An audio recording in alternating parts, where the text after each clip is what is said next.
3000.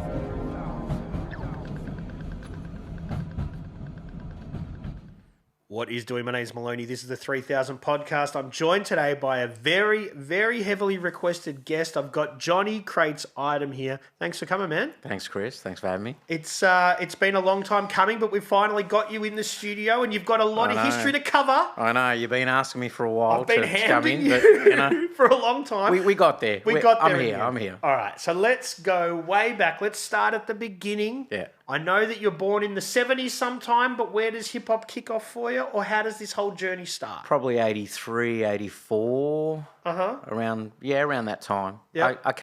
I've got to try and remember a lot of things. Yep. Starting from that time, but just listening to the radio, picking up on just hip hop sounds and stuff like that, and just getting into it. Before that, I was a kid into Kiss and just music.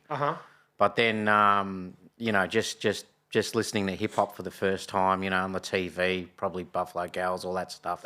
So for people that don't know, because they're not from that era, like myself, Kiss was huge, wasn't it? The 70s, late 70s, yeah. So that's sort of primary school stuff. Yeah, exactly. That's just before teenage years, And just getting in the music and then just listening to hip hop for the first time and Carton and I remember one of the first tracks I heard too, early days would have been Chuck Chillout's Hip Hop on Wax. And that was like 83, 84 sometime. Where are you hearing that?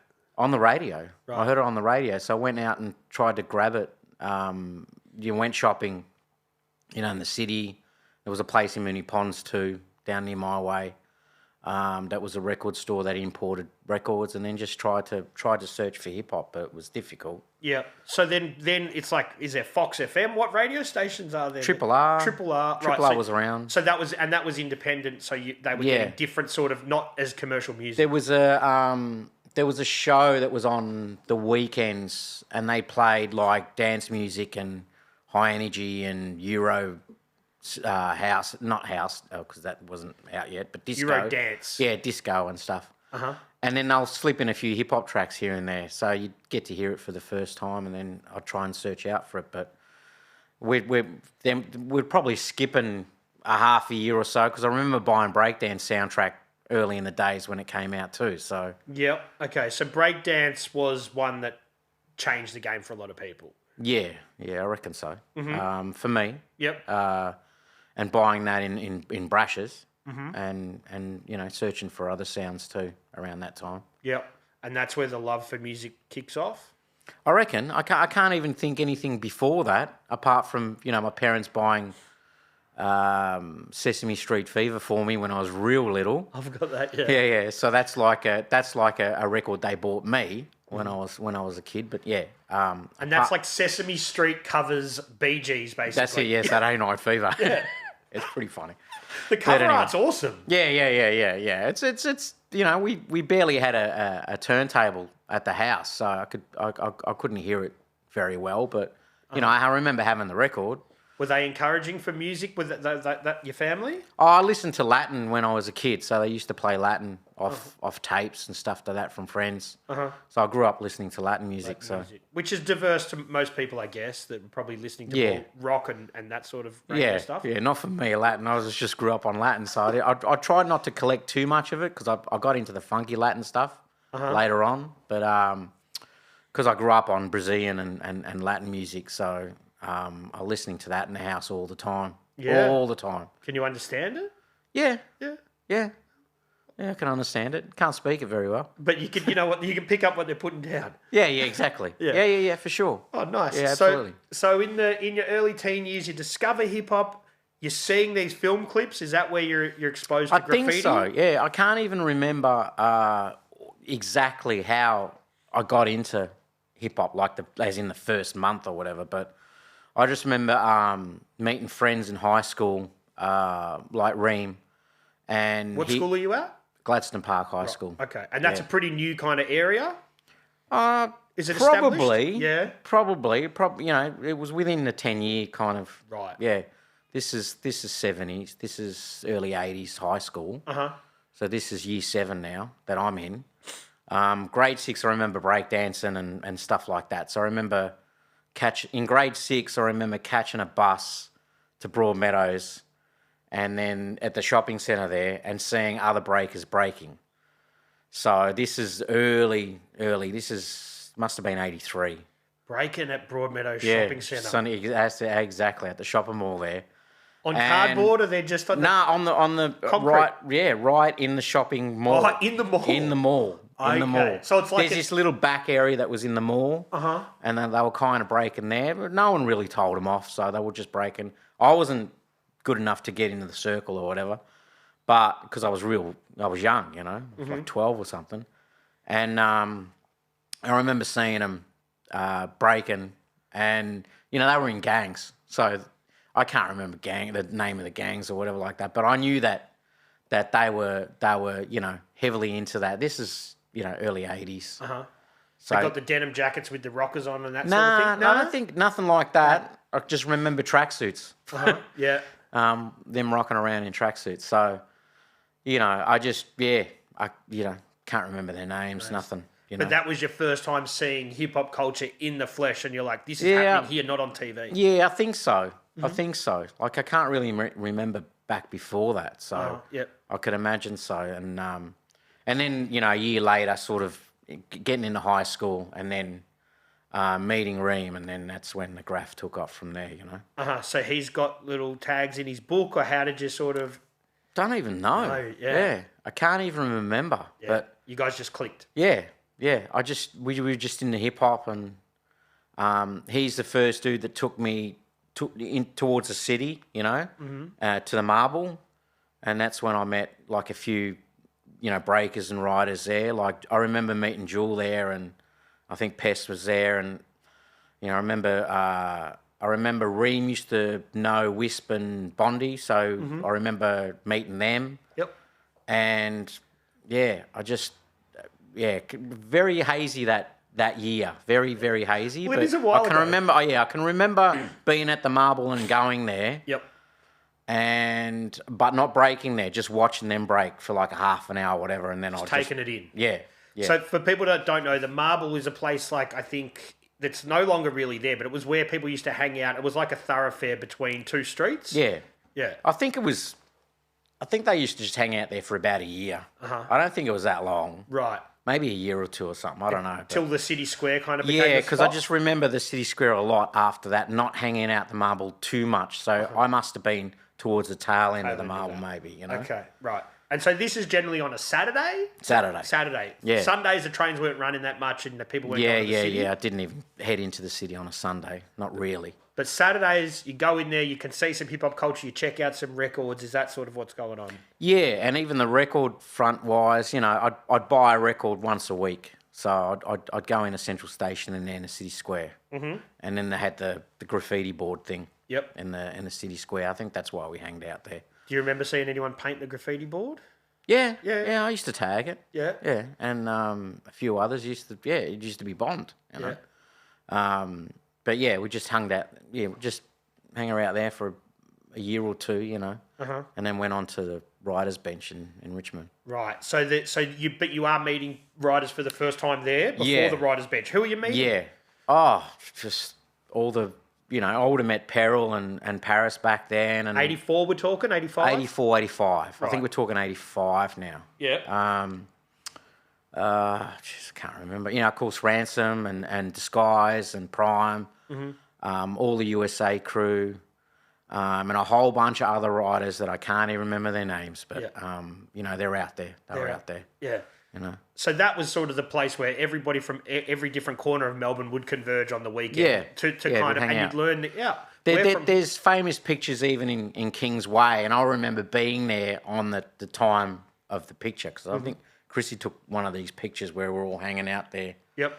And everyone that I knew was out there and, posing for this picture, but I remember that day, I didn't want to be in the picture because I didn't know who was taking the picture. What it's going to be used for. Yeah, that's right. Because I was a bit hesitant and all that sort of stuff, because I was like, oh no, this what's might this be in the Herald Sun or something. Yeah, like, who knows?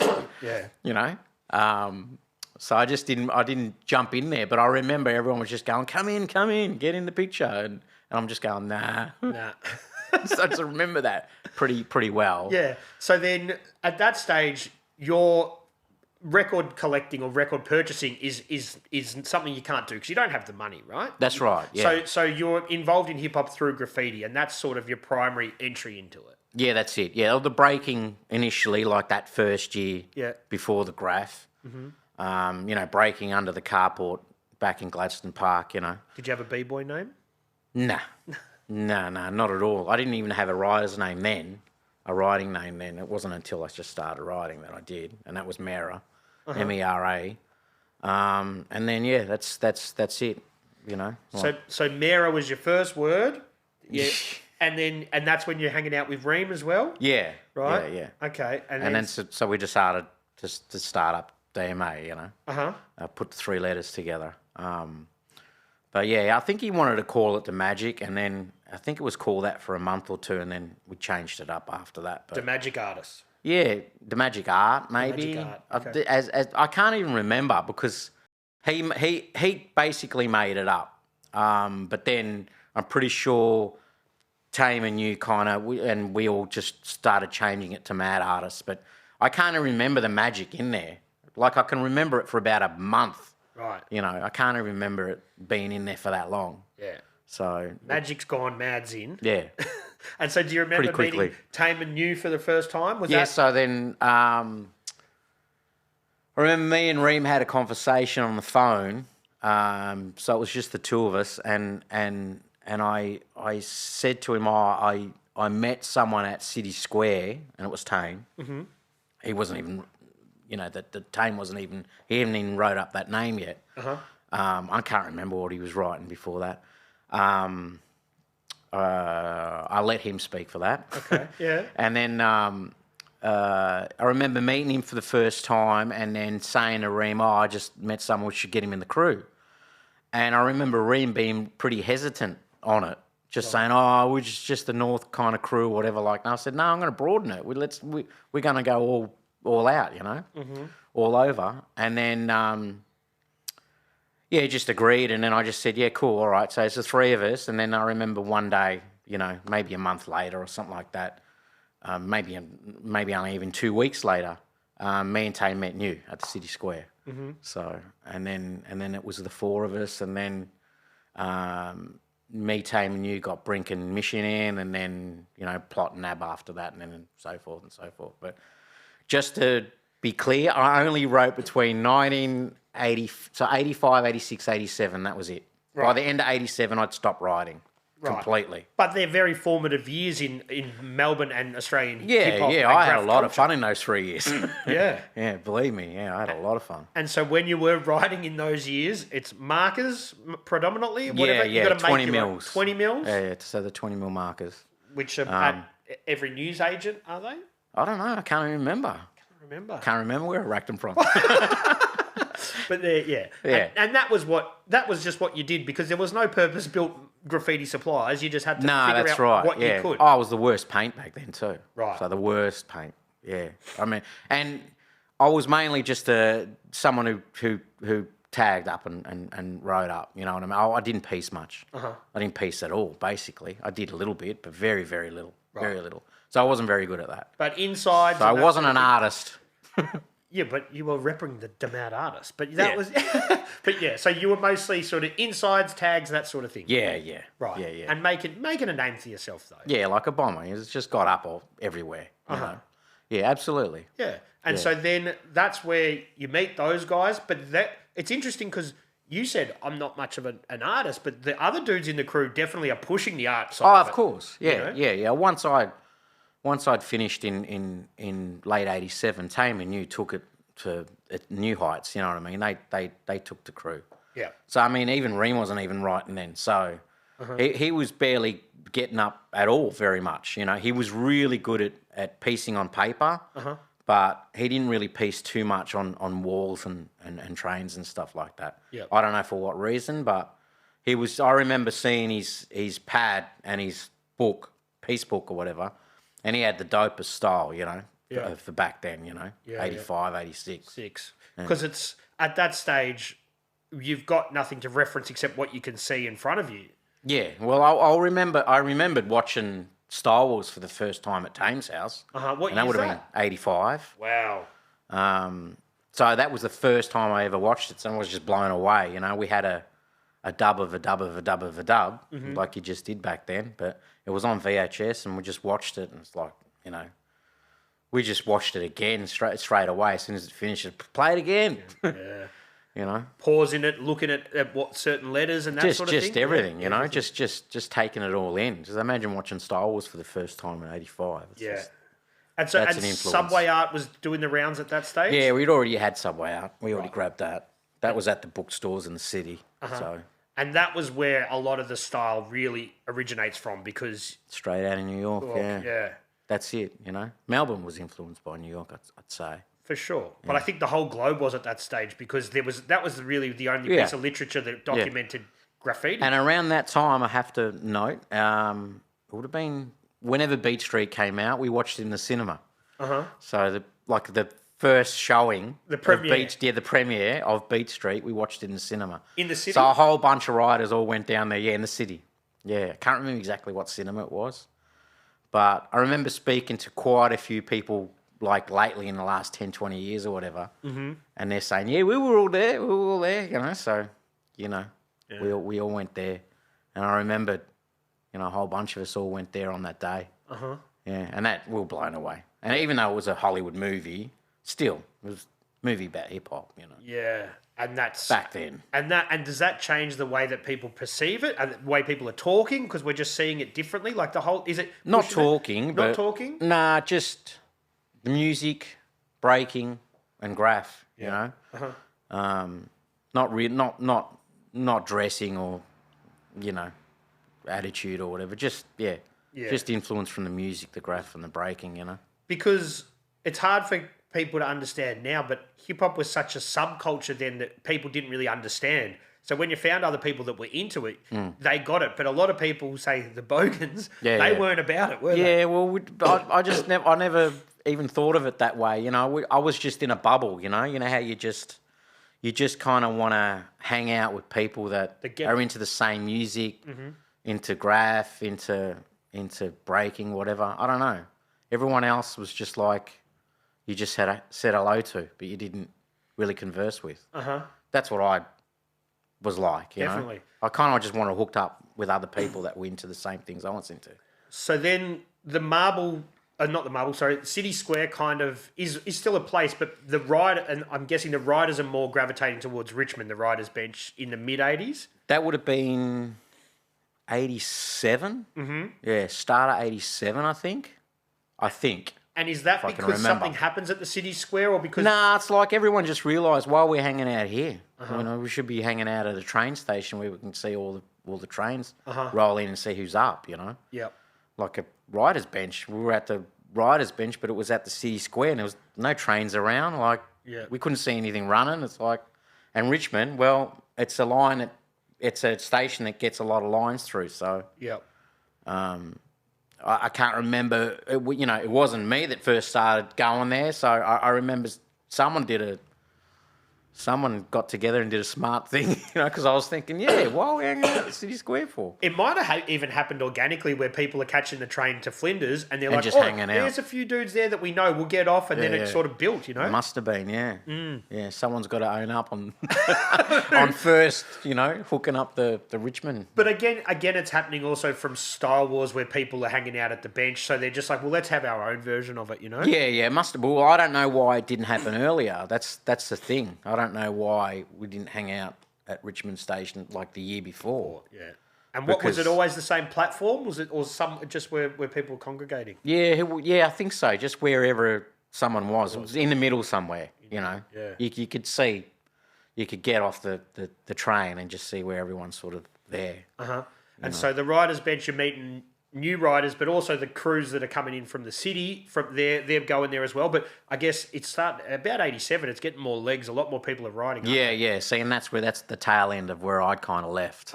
You know, I just got into music and wanted to get into DJing and all that sort of stuff. So are you seeing DJing through the film clips and that sort of thing? Yeah, on the TV. I remember seeing it was Joe Cooley on an NMS, a new music seminar clip where he was DJing. So that must have been 87, I think. Right. And that was on the TV. That was on ABC or something like that on Channel 2. So he's got 2 turntables, a mixer, and you're like... Yeah, and so the NMS was happening, like the new music seminar in New York, and for a good reason, which is good, Channel 2, ABC, or some music program or something, would have had like a 5-minute excerpt on DJing. And I was blown away. I got the VHS tape and started recording it. So...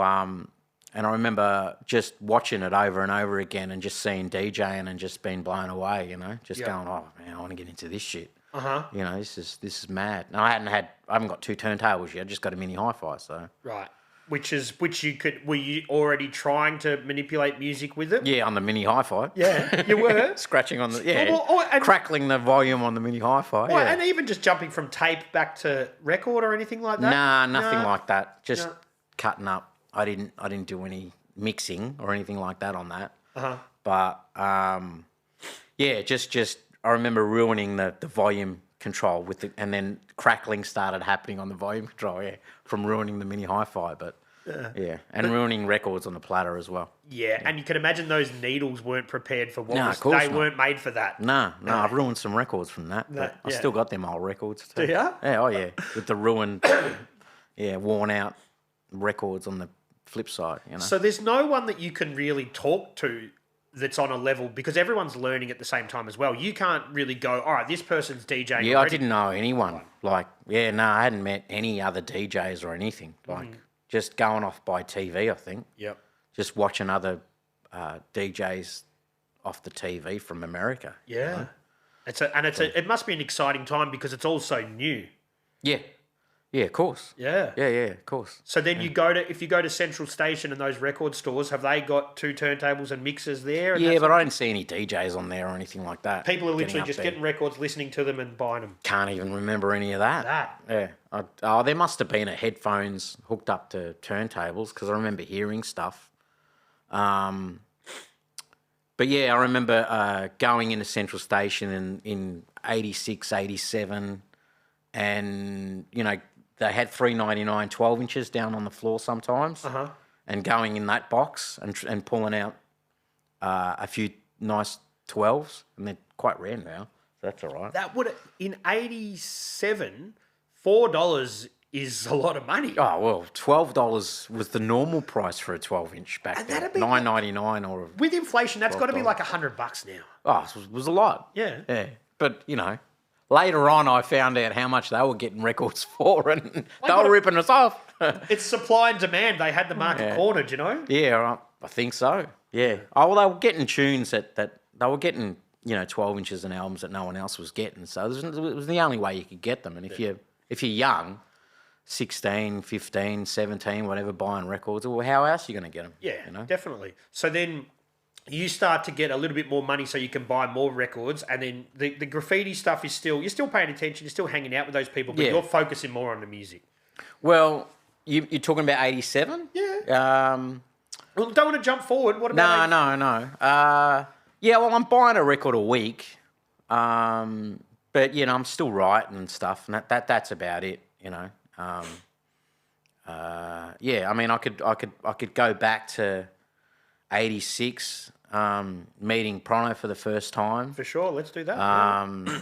Catching trains on the Broady line and jumping on a train, getting up on it. And I remember meeting him for the first time, and he had a Spicer jacket on and a can in his pocket, and I can hear the can shaking. And I was just like looking at him going, hey, who's this dude? You know, like not hiding the fact that he's got a can in his pocket. But there was no one on the train. So, because I caught it from Broady going towards the city, so there was no one going towards the city on peak hour. Everyone was coming home from the city on that way. So, and the trains weren't as busy then as well, were they? No. Now they're probably a lot busier. I don't even catch the trains that much anymore. But going that way, I used to get up, and I remember meeting him, And I just looked at him and just said, are you right? And he just goes, yeah. So, and then we just connected, and I think we got up together, and then by the end of that day, I just said to him, you coming here tomorrow? And he goes, yeah. I said, I'll see you here tomorrow, you know? So, because we just caught the trains and just did the loopies, you know? Yeah, that's what you called them then, the loopies. Yeah. I like, you know, I think no one else had kind of really done that sort of stuff because it was all on the insides, and I had it in my mind to catch the train towards the city, no one to be on it, and then jump off a station later, and then cross the tracks and catch the train back another train station, and then just go around and around and just do that for like 2 or 3 hours. Yeah. And just hit up about probably 15 trains, you know. And you'd call them loopies. I'd call them loopies because I'd just go, you know. Because people end up saying running loops, but then loopies was, That's what I called them. Yeah. That's what I called them, you know. And then we called them loopies in the city too when we catch the city loop train when there was no one on it, because no one really caught the city loop train back then. Yeah, especially on the weekend. Yeah, and that was you know, 85 early, probably 1985 early. And that's 86. before the underground that goes there with like Melbourne Central and stuff. No, but that was it. Was it? Yeah, that was it. Right. Okay. Yeah, the city loop train. Yeah. But that was on a Saturday, and we were young, like 14 years old, you know. Yeah. Doing that. Doing loopies.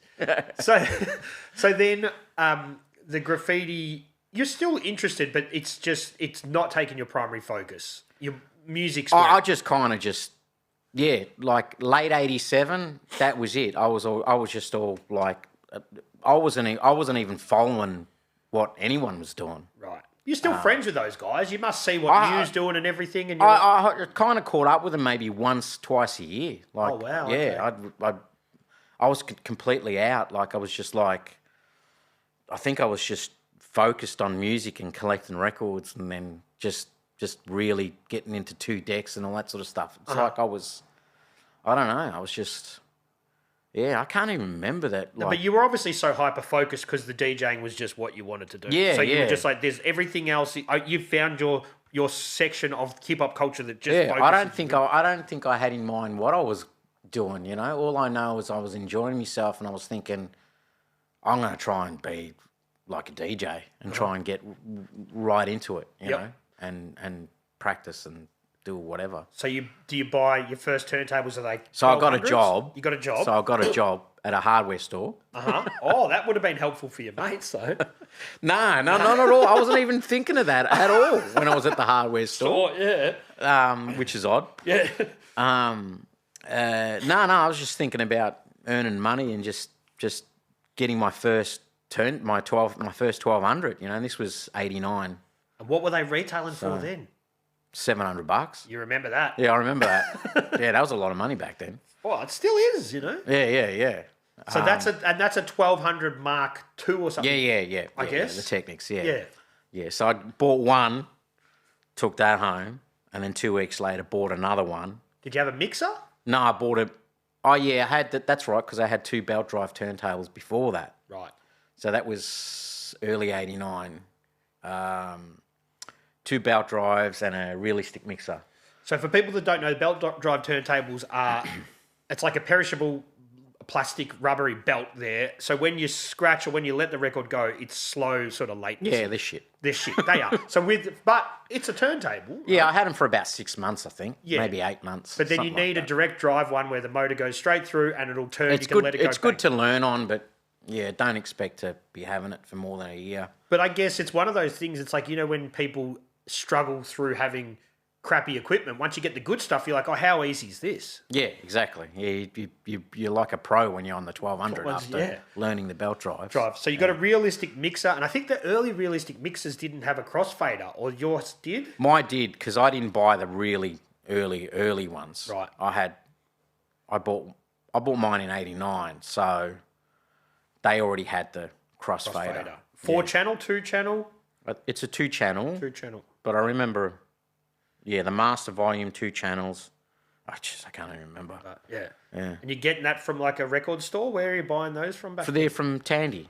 Tandy Electronics, yeah. Tandy. I forgot about Tandy. Tandy. So, Tandy Electronics, that's right. And that was kind of like Radio Shack. They'd have those I think sort Dick of Smith things. bought them out, right? Yeah, I think Dick Smith did, yeah. Yeah, yeah. Tandy, that's right. Yeah, Yeah, when people they brought out the realistic. this thing, yeah. I think I may have had realistic turntables.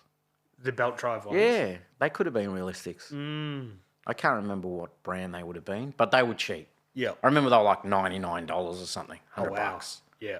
You know, compared to $700 for a 1200. You know, But those 1200s now, 30 years, they're one clonked out, and I still got another one. So I still got it from '89. they make them to So last. it's the one I use all the time, the right deck. Wow. I've got records on my left deck. So I don't even. Sometimes I'll play 45s at home or something. If I want to listen to a few things. Have you had it serviced and stuff over that time? No, It no, just not at all. works. Just works. It's amazing, Yeah. isn't The motor of it, piked out probably like 7 or 8 years ago. It'd Just still stopped. be good for parts. Yeah, I kept it. Yeah. It's in the garage. Yeah. Kept it. So you get your 2 turntables, you've got your mixer, you've got your record a week, which is adding up to 50, 60 records a year. So you're starting to build this collection? Yeah, I started buying more. Once I got the job, that's when I was buying a lot of records. Yep. All your money's going to records. Yeah. Having fun. That's Yeah, it. all of it. Yeah. Just everything. And are other people going, oh, I tried DJing or I tried buying some records. You're into it. Here's some of mine. Or you could buy them off your mates or anything like that? No. No? I can't even remember meeting anyone that was into the records that much. Not that I keep racking my brain about it, but No. no. I didn't start going to record fairs till about 92, 93, and just went to Dixon's and shops like that Yep. around 90, 91. Didn't really, 89, 88, still buying hip-hop. 87, still buying hip-hop. Sort of getting into soul, funk, jazz around 90, 91, around that time. Yeah. And buying, just looking around everywhere. Did you know all the dudes in the record stores and stuff? They walk in, Johnny, we know what you like. You know what I mean? No, you not just at have to all. dig. Yeah, just dig alone. That's it. Yeah, I remember meeting I remember a few ex-riders that used to collect. Taxi used to collect records, and I remember 92, 93, sort of seeing him a lot, sort of digging, and then a few other people sort of digging. Trying to remember. That's why I'm looking away. I'm trying to get my memory It's a together. long time ago. Yeah, and I'm sure there's a lot of 80s stuff I'm missing here too because we're jumping. Well, we can jump back. So 89. 89. 89 is where we're at on Johnny's timeline, which Yeah. you've done a lot already. Yeah. Man, and so even though you're not involved with the graffiti, DMA is now is huge. Yeah. Well, so they've continued writing and they're still writing, at that time. So, And more people are coming in that you don't know, but you've set the foundations for what goes on to be. and I do remember 80, like really early. I remember when Tame did his first piece with Reem. So I remember that would have been, I don't know, 86 maybe. Where's that at? I don't know. Can't remember. Even if I did remember, I won't say. Okay. Some yard, could have been down our line. I can't remember. But yeah, I was invited to go out that night, but I didn't. I had really strict parents, so as in going out at night. Yep. So I didn't. That's why I did a lot of my getting up during the day because they just wouldn't let me out of the house. They just wouldn't own. Yep. So it was really hard to get out of the house. But it would have Unless been, I stayed at someone else's house. that old trick. That was that was the only way. But it would have been good for your DJing because while these guys are out getting into trouble, you're at home playing with your records and doing that. Well, sort of thing. I'm just getting into DJing and if we're jumping to 88, 89, And I remember getting the first radio show then too. Yeah, tell us about So that's that. 89. Just because I was listening to the radio and then I just rang up or got in contact with the managers at the time. Which station's this? PBS. Right. 89. Mm-hmm. And It's in St Kilda at this stage? yeah. Yeah, and doing a hip-hop show there for nearly 2 years. So you just rang them up, g'day, it's Johnny, I'm collecting records, can I have a show? Yeah, no Well, worries. yeah, well, basically, but then you had to go and do a little course, like a Broadcast a course? month, like a 1 month course or something, like go there 4 times or something, and do a little demo, like as if you're doing a radio show, but you're not on air, and then they want to hear it, and then they say, yeah, that's good, we'll put that on. Was there much other hip hop stuff on the radio at that stage? There was one. DJ C and PJam had a show because they had a show at 3CR and PBS. So I remember following them. So they had a midnight to 2 a.m.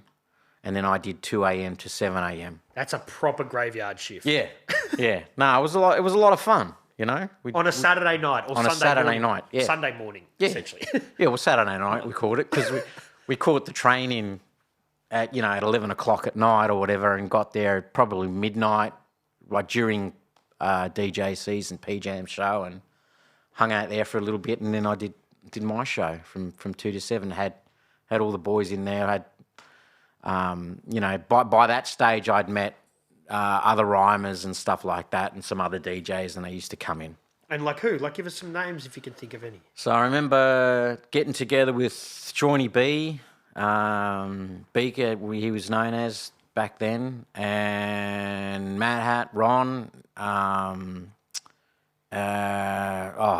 heaps of rhymes. Frenzy on You, and met up with Frenzy, met up with Raph and Pace, and they were called As One then, and met up with, Ransom and all AKA and Horizon Tarkey. Just everyone that was doing it then. I can't remember everyone's. No. I've got to remember, eh? And do you still have recordings or tapes of these shows? Yeah, I do. I have tapes. Do you listen to them? No, I've got them in boxes. I've got to go through all them tapes. Would you put them out there in any capacity, or you just want to keep them for yourself and for those people? Oh, I don't know. I don't even know how to digitise things, so... You record it. Don't even know how to do all that stuff, really. I'm old school. I'm analog. So they're on audio cassette tapes. You've got Yeah. Old TDKs. Were you archiving them like this is this date or that sort of thing? I don't think so. Right. I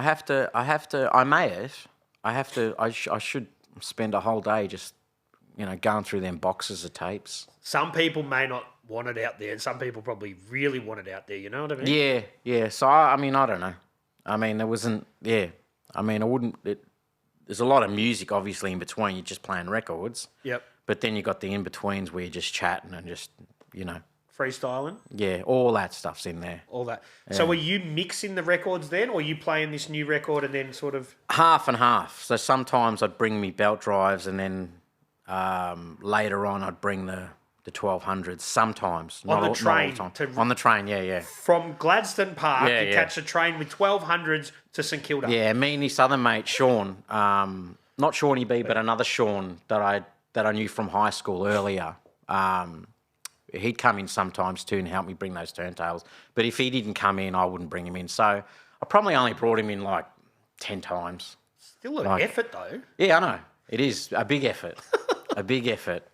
All for the station, right? Yeah.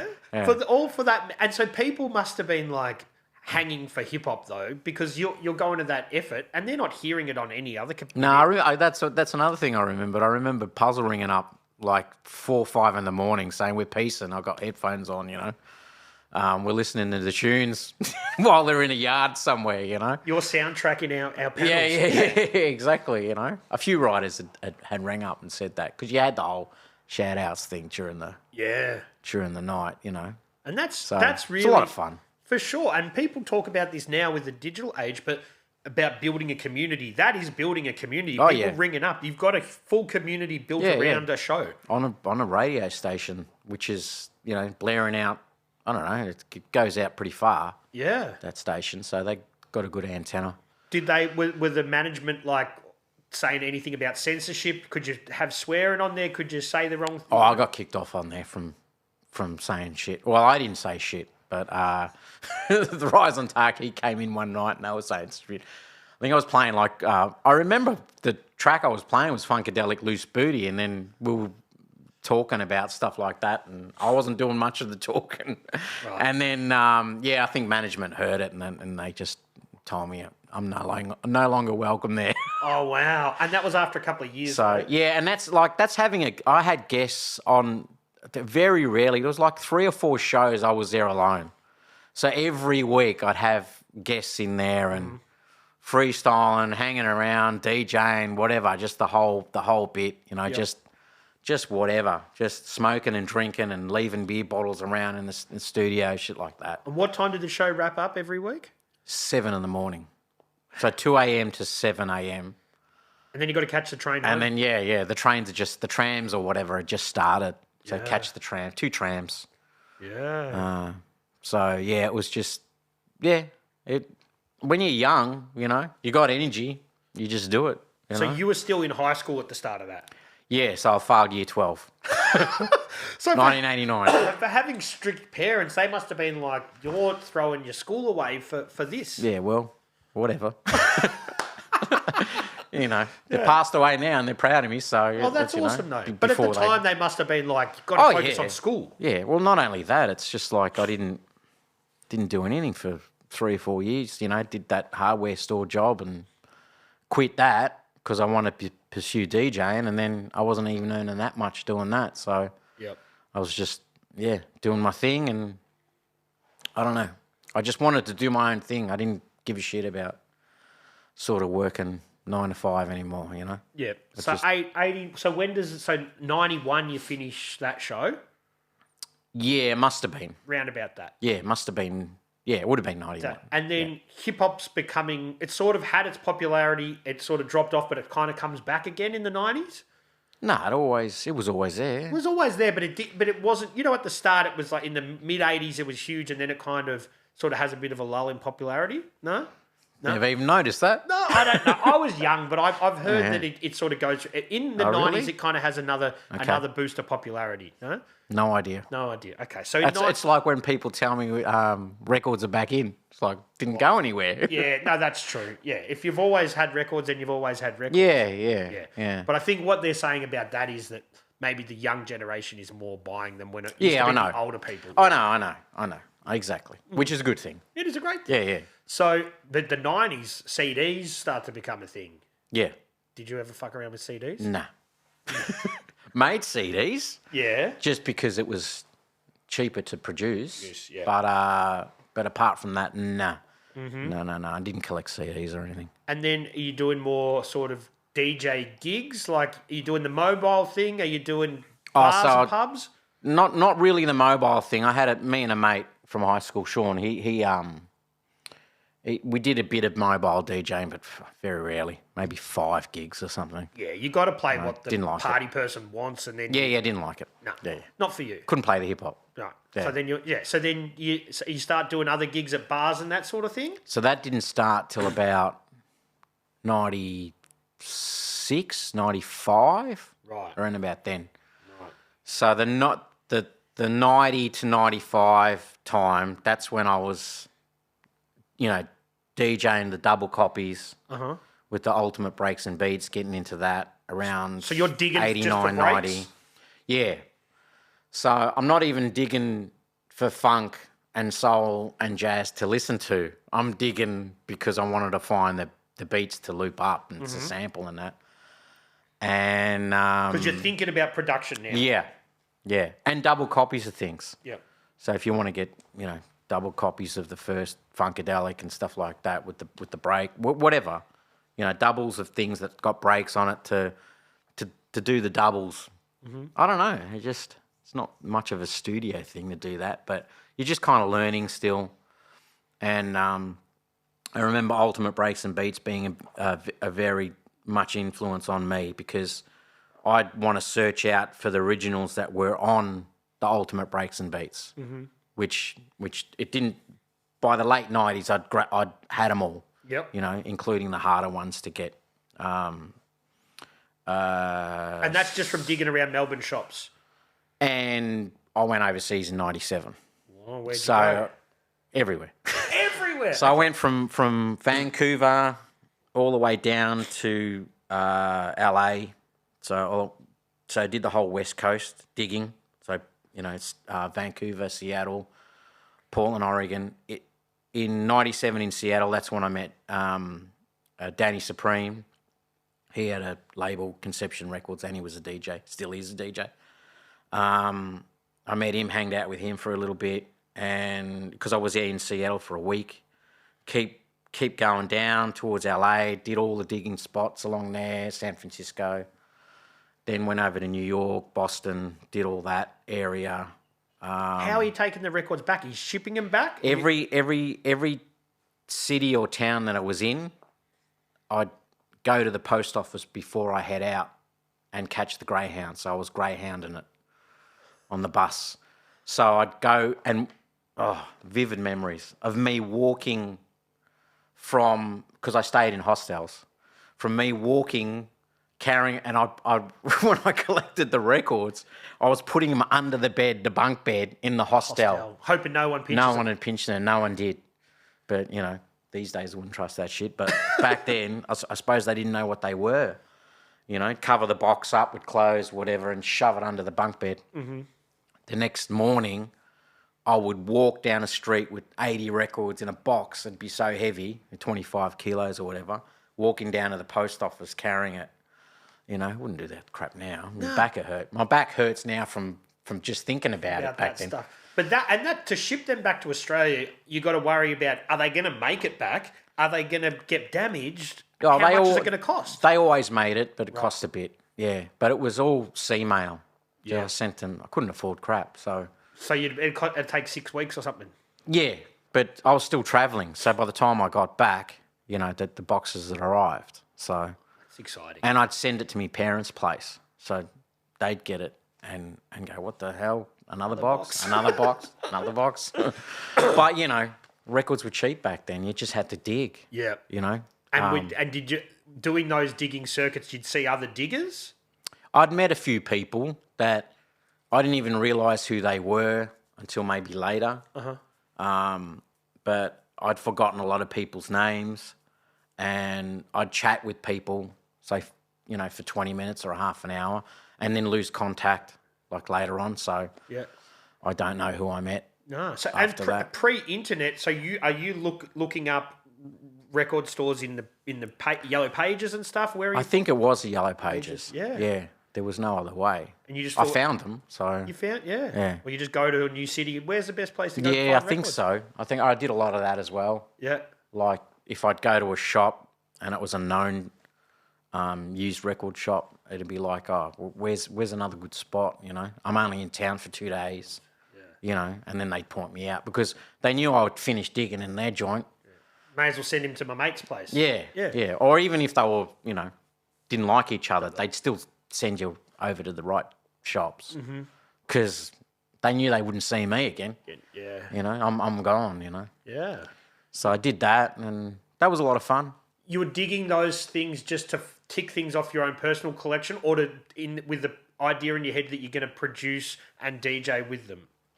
All of that. All of it. It was just the whole bit. Everything. Yeah, the whole bit. Right. Okay. Yeah, I wasn't even really. Yeah, well, I wasn't. I was DJing a little bit before I went, but yeah, I knew I had some DJ gigs lined up when I got back, so I knew the gigs were still there. The frequent ones, the regular ones, the weekly ones. Yep. The residencies or whatever you called them. Mm-hmm. Yeah.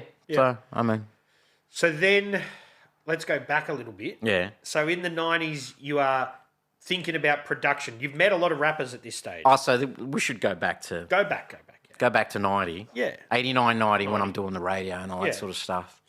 Meeting rhymers, and I remember me and Shawnee B used to have long conversations on the phone just shit. Just about wanting to do this and wanting to do that, and let's get an album out, let's do some tracks, and just talking a lot of stuff. We're just vibing off each other, trying to...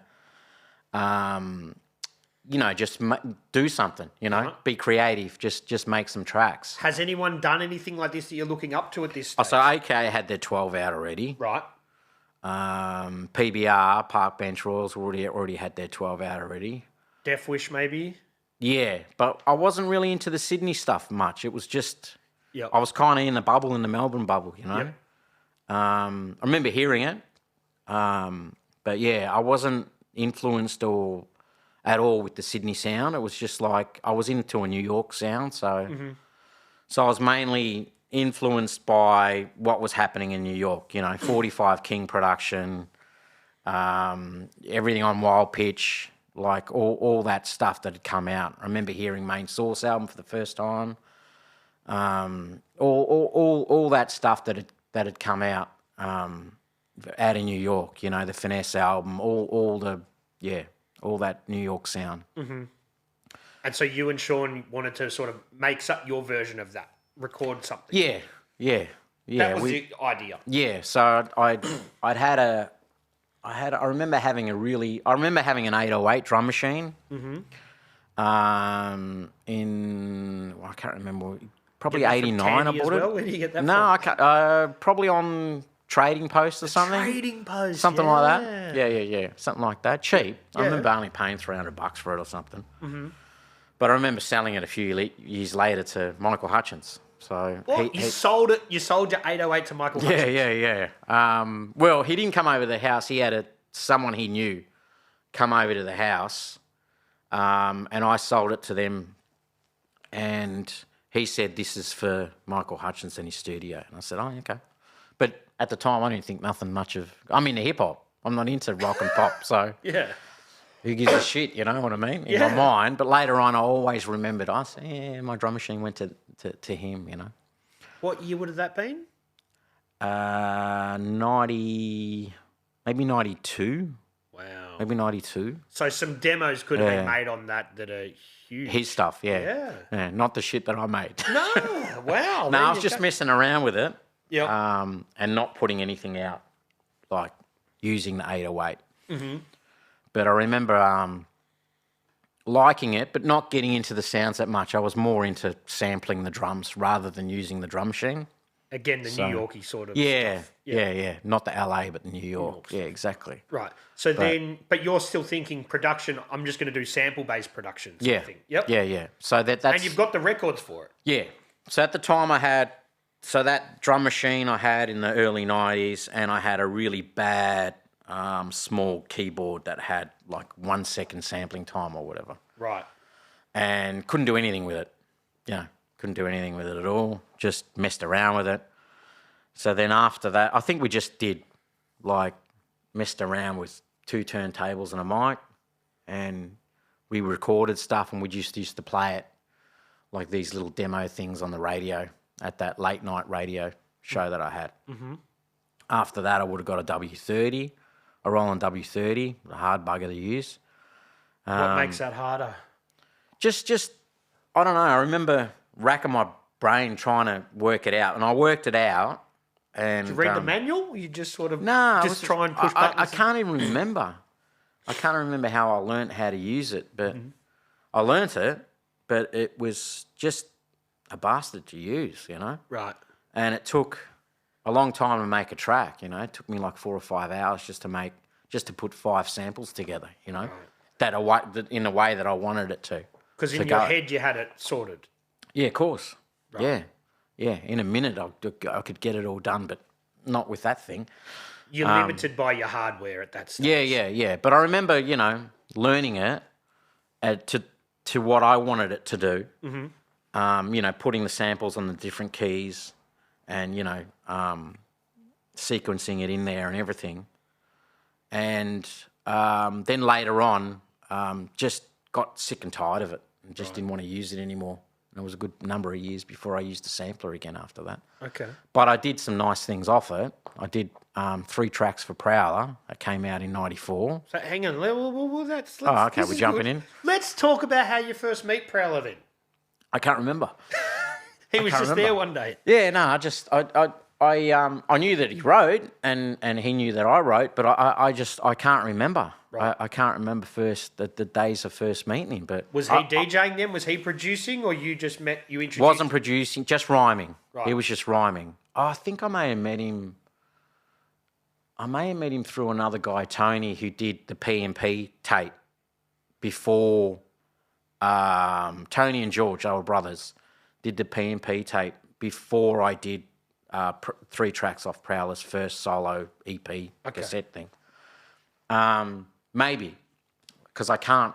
It's a long time ago. It could have been Big Bamboo, like back in those days. Okay, which was the hip hop hangout on a Thursday night, was it? If that was on, I can't remember what night it was on. If that was on in those years, maybe then. Like I can't remember. Right. I remember times of Prowler being at my house. Yep. And we were... You're still in Gladstone Park? Yeah. Right. Yeah. So he's coming out 93, 94. Because you've got the setup, and this is an early studio, though, but it is somewhere to record. It's not even a studio. It's just the sampler. No mics, a mic, but it's a crappy mic hooked up to a mixer. Right. And a Tascam. Yeah, I had a Tascam 4-track. And that's to track it, to record. I don't think we did anything off that. Maybe we did, or he had also a small 4-track thing where he recorded his vocals, because I can't remember him recording vocals at my house. Right, but you made beats for it. I made beats for it. So he's like, I've got these raps, I need some beats. You're the guy who makes beats. Well, I made the beats, and I just gave him the, do you like this? And played it to him. Yep. And he goes, yeah. But I also made the beats with him in mind, thinking, all right, I'll make beats for Prowler, I'm gonna make some tracks. And I just remember doing those 3 songs. I wouldn't have had that many more than what I had, Right. He's like, I like these, give me all you've got. Yeah. Uh-huh.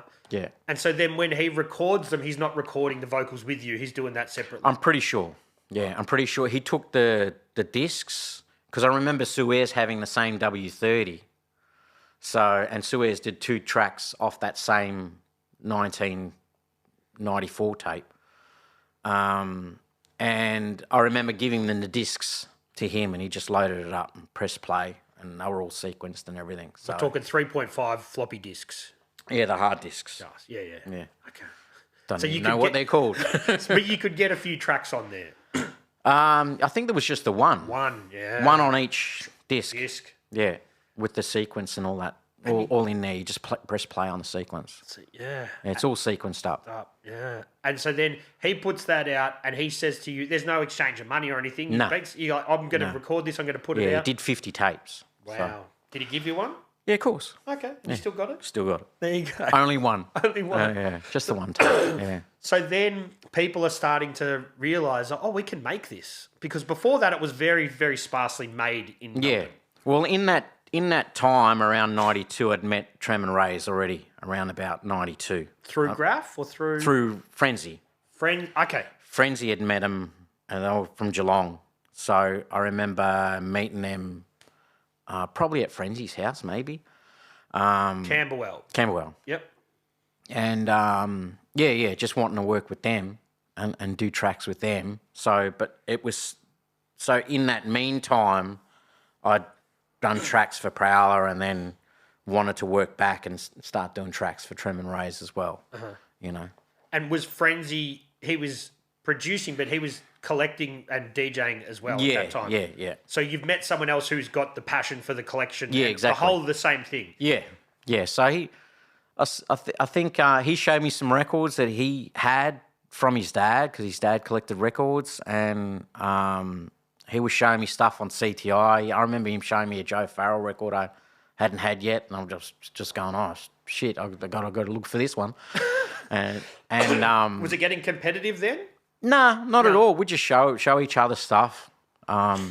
He showed me Billy Cobham and all these jazz things, and I just show him other stuff and funk things, I think. And then he had a leg up with his dad being into music and being a musician. Yeah, going into that collection. Yeah. So that was good. So I kind of started looking out for some more jazz funk things around that time. This early 90s. Mm-hmm.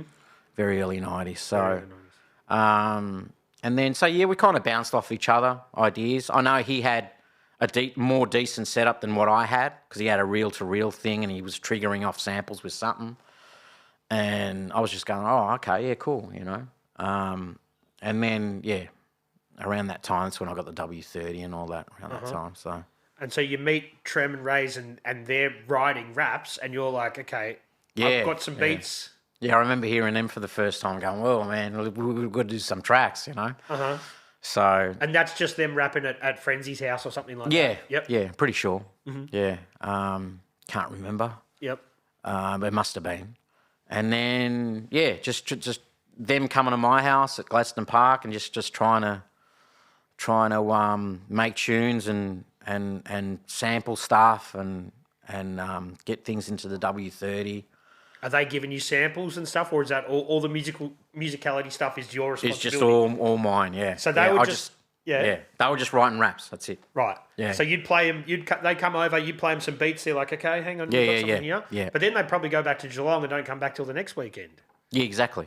Yeah, exactly. So it's a slow process. Very slow, very slow. And then me wanting to put something out straight away because I'm just like, yeah, let's do it now. But just waiting for Trem to write rhymes was a bit of a nightmare. Waiting for him to come on, man, let's do some tracks. Yeah. He spent a lot of time writing rhymes, so but it was and trying to get it right.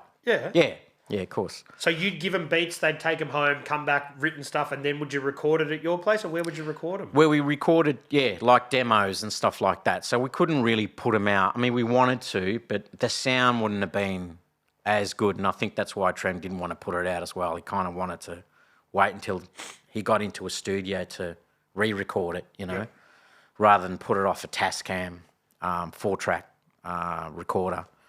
So there was a long process. It didn't eventuate because we did some. I must have them somewhere. We did some Tascam 4-track recordings. Arrest My Brain, I think it was. I remember there was a track that he recorded, and I used some nice samples for that too. Really good samples.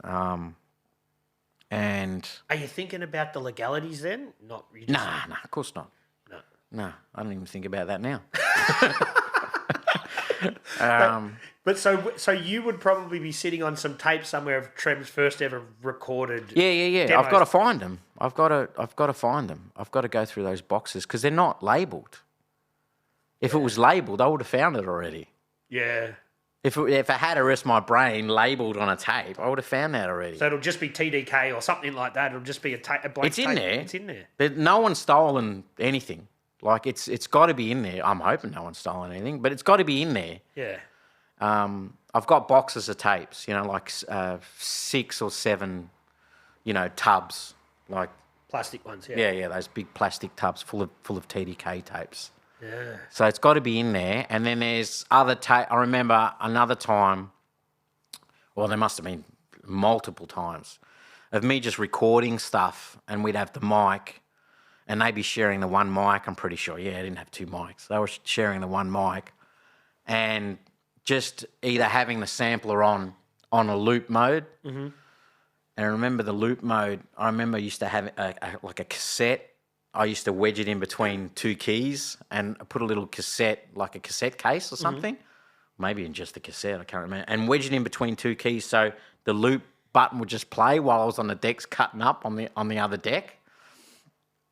And I remember just cutting really, really fast, and then that tape just knocking off right off the loop. And I remember both of them just cracking up, laughing, like I cutting so fast, just knocked that tape right off the sampler. We went flying. But anyway, just stupid memories like that. I just got like silly memories. Yeah. Of just hanging out in Geelong too, parties and stuff, and Yep. playing records, listening to Nas Illmatic for the first time, putting that on the deck for the first time. We were all huddled around listening to it and just being blown away, just a lot of things. I remember we were listening to Percy P's Lung Collapsing lyrics for the first time, just being blown away. Mm-hmm. Just lyrical stuff, we were into it. I don't know. Should have had a record label and just put stuff out maybe, I don't know.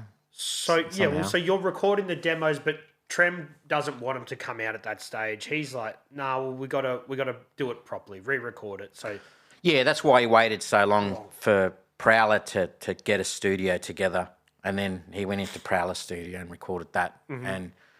But even before that, Prowler had a little setup, which was even more primitive setup before the Sheer Talent EP. We recorded Razor's tape in 95. I think it came out in early 96.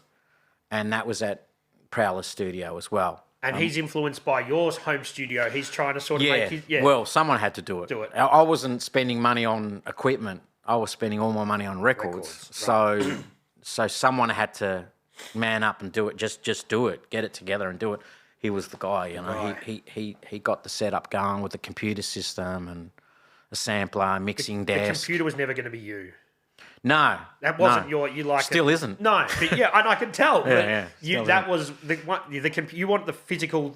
All I had was a sampler, and even to this day, all I've got is an MPC 1000. That's all I've got. Like I don't even have, Pro Tools or a computer system or anything hooked up to it. So I used to just mess around on the sampler, and that's it. Yep. And have a track all done. That's why I should have done more instrumental stuff back in them days.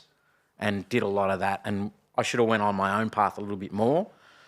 But I was just waiting for MCs. I just liked hearing hip-hop records with rhymers on it because I couldn't rhyme. Yeah. And I just liked hearing it, the skill, And we used to bounce off each other too. If I'd play music or do tracks, and then, they'd get all hyped up and go, yeah, let's do some music, let's do some tracks. And Trem and Ray's would have their little...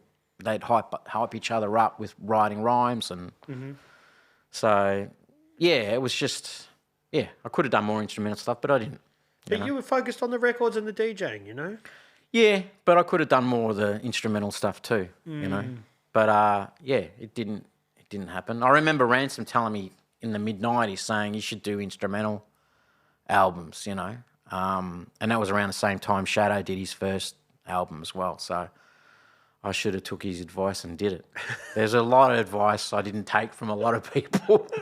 Oh, well, you got to live your life and figure it out for yourself. Yeah, I know, it's all good. Yeah. It turned out all right. Like when you're saying you're cutting and you're scratching and that sort of stuff, are you learning that just by watching what you can see in the videos? Like, how do you know what these maneuvers are called? I remember watching Cash Money in '88 and seeing a tape of his DMC routine, and just watching that over and over and Reverse over engineering again. It. Yeah, just over and over and over and over again, and to the point where I do exactly the same as what he did. With the same records. Same records and everything. Yeah, just bounce, rock, skate, roll, the whole bit, the Jack the Ripper. Yeah, the whole bit. Just being blown away with his routine. So he was a big influence, and when I met him years later, can't remember when he came out to Australia, but 2000 no, it was earlier than that, was it? 2002, 2004 maybe? I don't know. At the Metro. Can't remember. Yeah, I remember. I was there. Okay. Yeah, I think it was 2004 maybe. Yeah. Yeah. Yeah, I remember meeting him for the first time, saying that how much of an influence he was, and I remember seeing his routine back then in the late 80s and stuff, and he just goes, yeah, a lot of people saw that, Yeah. And I told him how, he should have been on the scratch doco and he wasn't, but he's on the bonuses or something, I think he told me. The DVD, the DVD, disc. Yeah, that's around about, I think Scratch came out like a year before that maybe, then he came out here. Oh, okay. I think. Okay. I'm trying to remember. Yeah, the timing.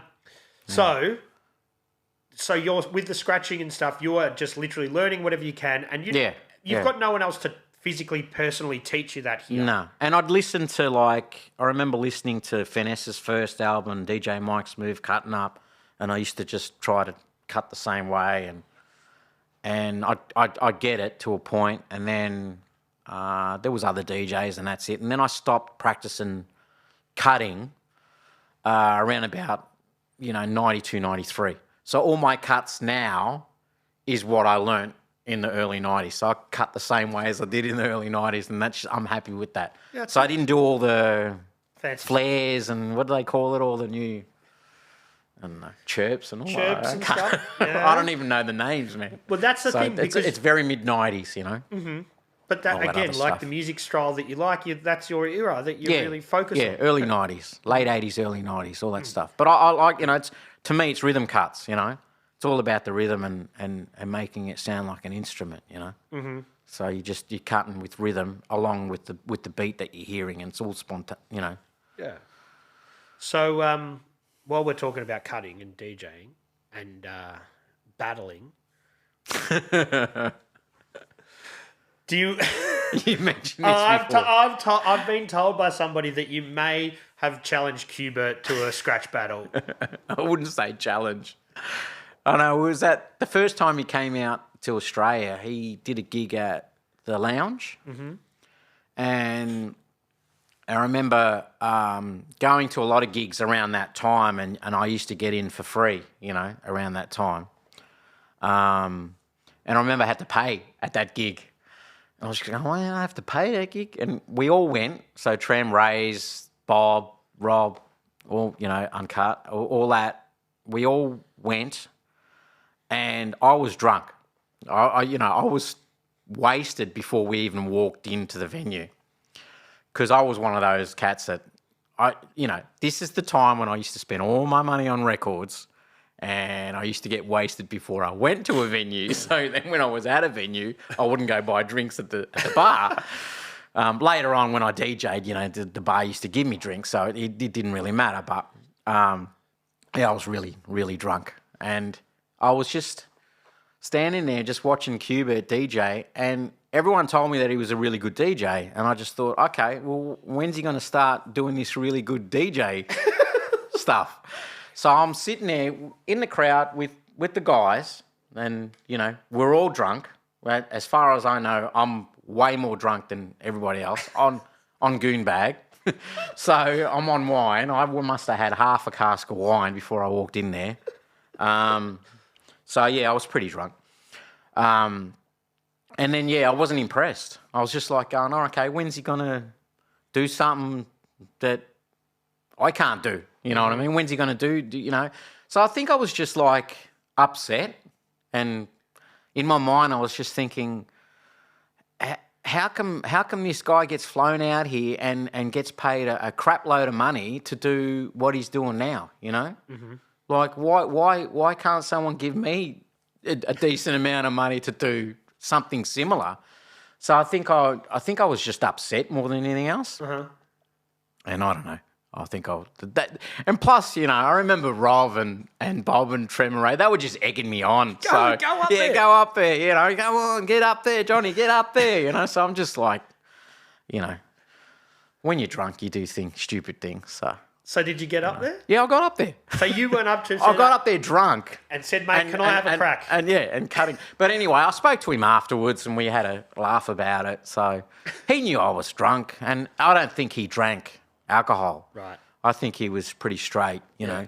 So I think he realised, this dude's just wasted, But, we had a chat afterwards, and he was cool. We shook the hands and all that sort of stuff. And I remember when he came out a year or two later, maybe a year later or 2 years later, and me and Ray's already had our tape out. It just come out, and Ray's gave him one. And I think Ray's had said to him, or maybe Rob, could have been Ray's, and I think he went up to Qbert and said, I remember this dude. And Qbert was looking at me going, yeah, kind of. He's the dude that got up on stage with you that last time. And then he started laughing. And then I just had a conversation with Qbert, and I said to him, do you dig? And he goes, what? I said, you dig for records. We'll go out digging. I'll take you some digging spots, as in the next day, because we're at a club the night before. And he didn't dig for records. He just didn't even know what I was talking about. And obviously he digs for records now, and he had maybe afterwards he went back to the States and started digging after that conversation we just had, because I just said, for old records, for cuts and for soul funk jazz and samples and shit, So it may have clicked to him there, because I remember he was dumbfounded about what I was talking about. So I don't know what he was cutting up before. Like maybe it was sound effect records, or just hip-hop records. Maybe, yeah. Maybe he was a collector of just hip-hop records and not soul funk jazz, but I remember. Yeah. And this was, 96, because the Ray's tape just come out. So I think he came out again, and then we had that conversation. But that was weird, because I'm into digging, so I had one up on him. Well, that does sort of tell you, though, because DJing goes in a very technical direction in that late 90s, and it's not about the samples, it's more about the technical stuff, which you were never really into. Yeah, and this is, I know, and this is the mid-90s too, when this had happened, so, Yeah, because I remember that the Ray's tape had just come out and he gave him one. Ray's had given him one. So I remember, yeah. So I remember that time. So, but later on, you know, he's obviously got more records than I have now. You know, you're in the United States where all the records are. So, you know. And also, he's getting flown all around the world, so he's probably going to dig everywhere you can pick up 20,000 records in 2 years if you're a cat like that, you know? Yeah. Yeah. So making that much money from DJing. Well, yeah, for sure. So are you? What about your second radio show? When does that come about? Oh, so 97, 90. So I'd gotten back from overseas, and Your big digging tour where you sent all the records back? Yeah, all that stuff. So I'd gotten back from overseas, and by this stage, so before I went overseas, I'd stopped producing hip hop. Like I kind of just got upset about not upset about the race tape, but I just thought we'd move a lot more copies on, like at an earlier stage. I mean, it took us a year to get rid of 200 copies. So. And that's just at Central Station. Yeah, just the shop, Missing Link, Central Station, Collector's Corner, and that was it. Very few went to Adelaide and Sydney. Very few. So I was just a bit, I don't know, upset with the whole situation, thinking, I thought we were just going to not blow up, but, you know, I thought we were just going to make another tape in 3 months' time. You know, let's make another tape. Let's and the ball will be rolling, you know. But it was such a slow process that I kind of moved away from it a little bit. You had to keep moving. Yeah, just because it was pretty time consuming making beats. You know, it'd take a whole 5-6 hours to do a track. Yep. And then, you know, you'd have the energy. You'd have to want to have the energy to make another track. Yeah. You know, soon after, so you can get going. You know. Yep. And if no one wants to hear it, you keep thinking, oh, well, no one gives a shit. So you got to keep moving. Yeah. I guess in hindsight, you could have kept just making the beats and shipping them out to other MCs that were hungry. What MCs? There was no other MCs at the time. No. Plus, I only wanted to work with MCs that I liked. Okay. You know what I mean? I hadn't met Delta by that stage. I didn't meet him till early 2000s or whatever. Mm-hmm. You know, so there was other MCs in the country, but I hadn't met any of those cats yet, and there was very few. I don't know. You know, there's very few I thought that had it, that's got it in this country, and I suppose a lot of people didn't like me for that, to being so critical with. I used to call people whack, you know, if I didn't like them, but I shouldn't have, because I guess in that time I should have said it's just not my style. Right. You know, I didn't like what they were doing. I shouldn't have called them whack. Right. You know, I just didn't like their style of what they were doing. So in my mind, I must have got, you know, not into trouble, but you know what I mean. You get disliked for so being people so would have critical. thought you're overly critical, but in the mid '90s, the Melbourne hip hop scene, like if people didn't like you, I'm sure they would have told you they didn't like you. I know. The others did. I'm sure Trem and Ray's fucking called a lot of people whack and shit too back then, but you know what I mean? It's just like, I realised later on, it's like, oh, I shouldn't have called people, you know, you can't rhyme your shit, you know, or something like that, being so critical. I should have just said, oh, that's just not my thing. Maybe, you know, you could work with somebody else that could, you know, you could vibe off or whatever, do stuff with. So people would literally give you demo tapes and you'd be like, that's whack, I don't want it. Or you just hear MCs, you know, people spit in your ear. Oh, you got to listen to this rap. And it's like, yeah, all right, man. Yeah, that's good, man. That's good. Yeah. So, all right. So then you might have burned a few bridges that way, but who knows? Oh, it's back then. Yeah. Anyway. So then, 97, you start your second radio show. Okay, so yeah, we'll get back to that. So then, around that time, I'd moved out of Gladstone Park around 94, 95, and I moved into a share house. And one of the dudes that lived there was Stu, because Stu went and moved into this share house as well, Stu Backer. And he helped me get the second radio show. In Paran? Yeah, we lived in Paran. Yeah. And it was a short bike ride to the studio in St Kilda. So I said, yeah, man.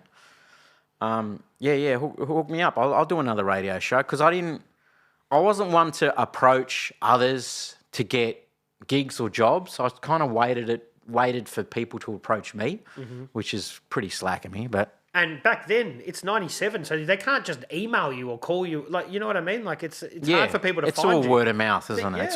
It's all people connected. And it's all about connections, in my opinion. But so then I started doing that again. Of course, I didn't have to do the course again or whatever because I'd done it before. So he's doing the formula at that stage. I think it just worked there. I can't remember. Okay. Yeah. I can't remember. Nah, Chrissy was still on, maybe. I'm not sure.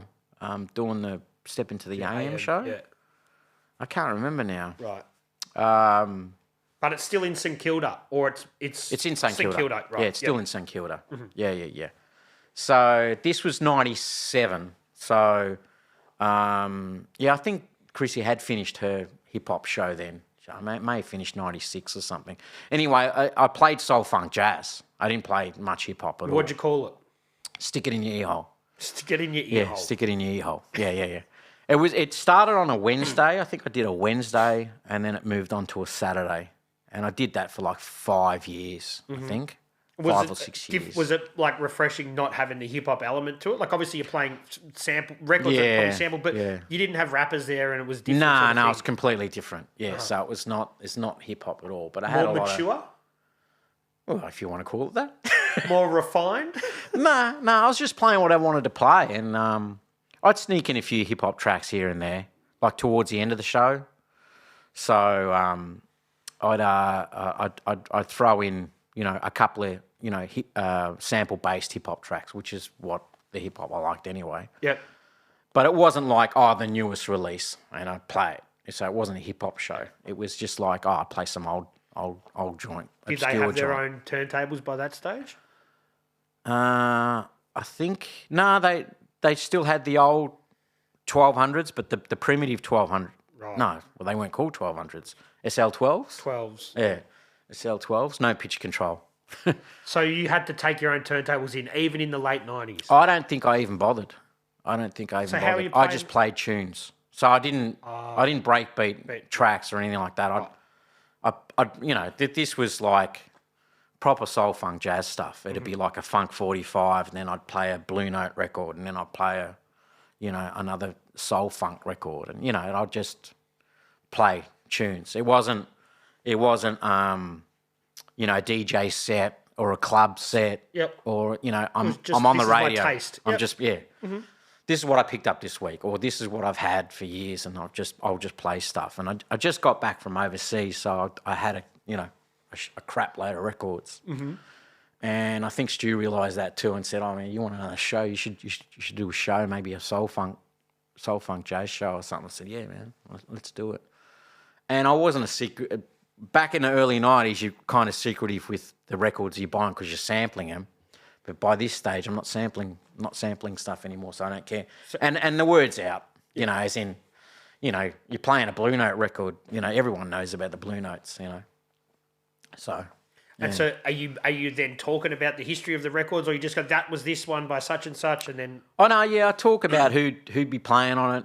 If Idris Muhammad was on the drums, he was known as Leo Morris then, so it's like, he was known as Leo Morris then, he's playing the drums, he's on this recording. He later on recorded albums, and, there was no Discogs then, so you'd have to just know. You'd have to know, or you'd have to read it on the label, on the record. Yeah, it's hard to know how many albums every artist had done, and it's hard to know if I had every record by the band.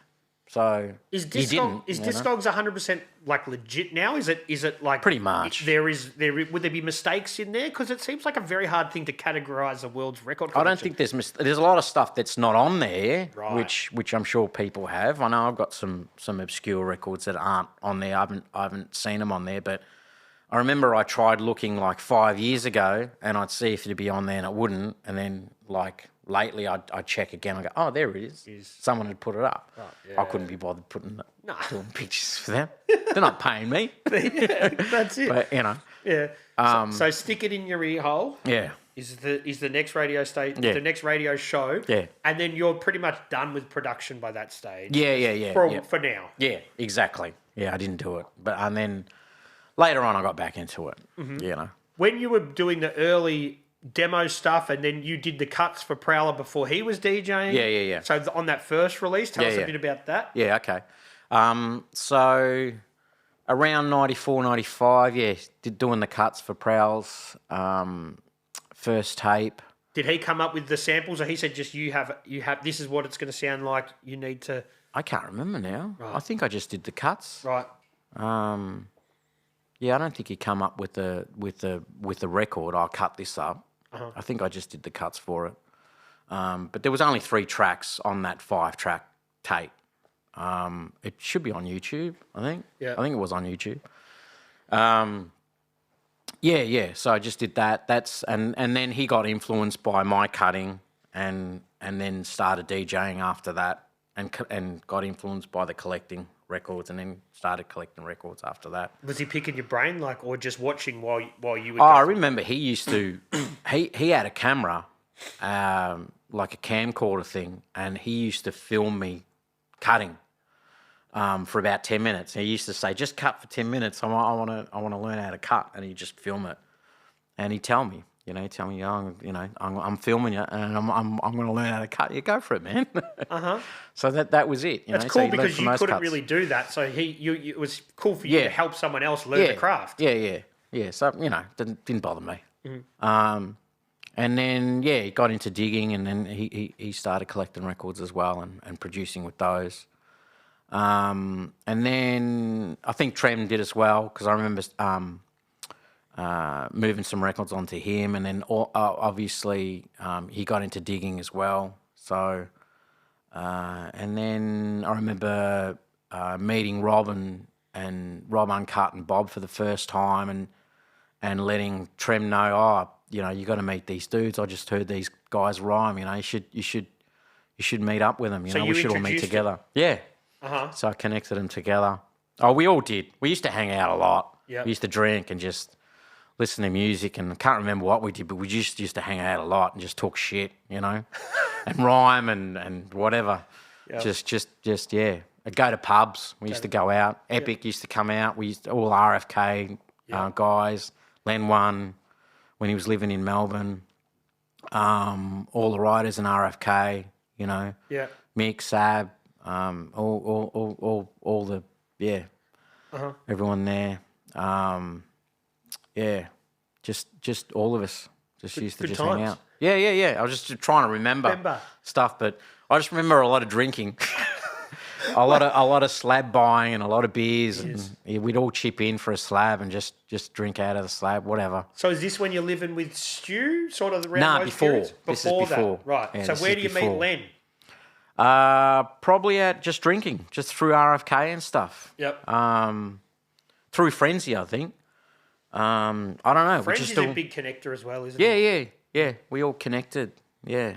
And he was kind of central city, so, and I was way out in the north, so he was very central. So, he connected with Brad early on too. So, very, very central, and we all connected. Yeah. So Frenzy introduces Brad and Trem. Yeah. Yeah. Yeah. And are you there for that sort of period as well? Yeah, I'm around there. Yeah, I'm still all around. I'm around, Yeah. Not on the same day, but I was, every week on the weekend or something. Yep. Yeah, not during the week, it'd be on the weekend, I think. Yeah. Be around a lot. And then those guys are then taking the production into a different direction when you're just focusing records. Oh, you're talking about the LC stuff now? Yeah. So then they formed Lyrical Commission around, you'd have to speak to them, but around that time, 97, 98, I suppose. And then, I was just doing the radio and the digging thing and record fairs, because that's just what I did. Mm-hmm. Yeah, be in the record fairs at the weekends And then, yeah, that's. I can't even remember doing anything else apart from records yeah. and the radio show and the DJing, because I DJ 4 nights a week. At just bars and whatever. Yeah. Playing the music that you wanted to play. Yeah, so Chapel Street, City, Lounge, all those sorts of places. And there was an international bar in the city. It changed to Ding Dong Lounge. And then there was Cherry Bar on a Wednesday. I did a funk night for a couple of years. Mm-hmm. I remember 45s? all 45s. Yep. All funk 45s. At Wednesday at Cherry was always funk 45. Yeah, Yep. yeah. And Thursday night they had the soul night. And Vince had his soul night there with Pierre. And what else happened? Oh, they had a rock night on the weekends or whatever. Vince has still got the radio show on PBS. Yeah, still Soul going. Control, is it Soul something like that? Soul Time. Soul, yeah. Yeah. No, I remember him having a show in the 80s, you know. So he's been there for quite a while. Mm-hmm. And I remember him having a show at the same time I had my hip-hop show. Ooh, clashing. So, no, not at all. Different audiences, yeah. Completely different. he had a prime slot and I had a graveyard shift. So, and I was 17. So yeah, that's the difference. So when can I just take you back to Cherry Bar? Yeah. So when you're doing that funk soul 45s Wednesday, is that when it's owned by the original owner? Yeah. So Billy from Cosmic Psychos. Right. Yeah. So he got me the gig. Right. Yeah. And he just said, I like what you do that here. He was a PBS connection too, because he did stuff at PBS. Right.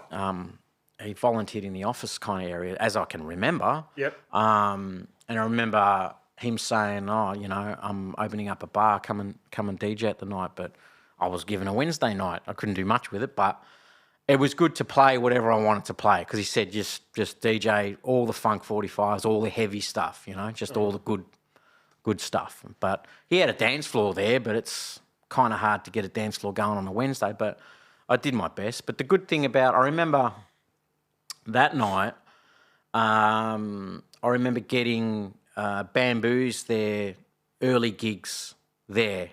So when their Eel Oil 7-inch came out, their first one, I helped distribute that, and I got, I think, 100 copies off him or something at the time, and he only pressed 500. And I remember sending quite a few overseas, and them getting a bit of exposure overseas from DJs and stuff like that. So that kind of connected him with the overseas, and he had a bit of traction there. And that's how you did break records back then. You just send them to other DJs who would play them, then other people would hear them and they'd want to get them. Yeah. It was good. When I first heard his record, I just thought, oh, you know, can I get some copies off you? I want to help you move them on. And he said, yeah, I'll give them to you wholesale. So it was good. So I was able to get a whole box out of him, and I did that with his Cooking on Three Burners first release as well. So then, it was good times, and they did. I think it was the first anniversary or second anniversary of that night, the Deep Funk night, the Funk 45 night, Ghetto Funk, I think I called it, on the Wednesday night, and I got them to play a gig, and it was packed. It's free to get in, go see a live band, you know, and then they're hot. So I remember having a good night that night. It was a good night. Yeah. When you were playing those 45s, are you like labeling everything? Is it all a lot of preparation that goes into that sort of stuff? Nah, that was just off the cuff. Right. I'd just bring whatever I wanted to bring was off the cuff. But I remember doing other gigs around that time. I did Meredith Music Festival twice. Yep. So that was really good. 45s or just whatever? All 45s. All 45s. Yeah, all 45s as well. Because 45s culture's really big now, but I'm guessing then it wasn't as prevalent. Not big at all. Right. Like there was Kev Darge doing it in London, and there was a few others that were doing it, but there was no one really in Australia doing like a funk 45 thing or a 45 thing at all, you know. But you know, I didn't mix in rock or I didn't mix in pop stuff or anything like that. I mean, I could have and blown up, but I kind of didn't want to do that, you know. I kind of just wanted to play what I wanted to play. Right. Which may have scared people. And and you're working at this stage 4 nights a week at different venues, and it's all records. All records, yeah. No CDJs at all. No. None of that. Just all records. Always. That was unheard of, the CDJ things. Well, they happened in the early 2000s. It does kick off. Yeah, I remember seeing it. Yeah, I remember seeing people using it. But it would usually be dance music or something, I think. Yeah. So I think in the late 90s, like the Denon or Tascam rack mount CD players came out, and they were at a few of the venues. But it was, yeah, you just put your drink on that and not. I wouldn't know. I would have a bit more respect than that. But yeah, you know what I mean.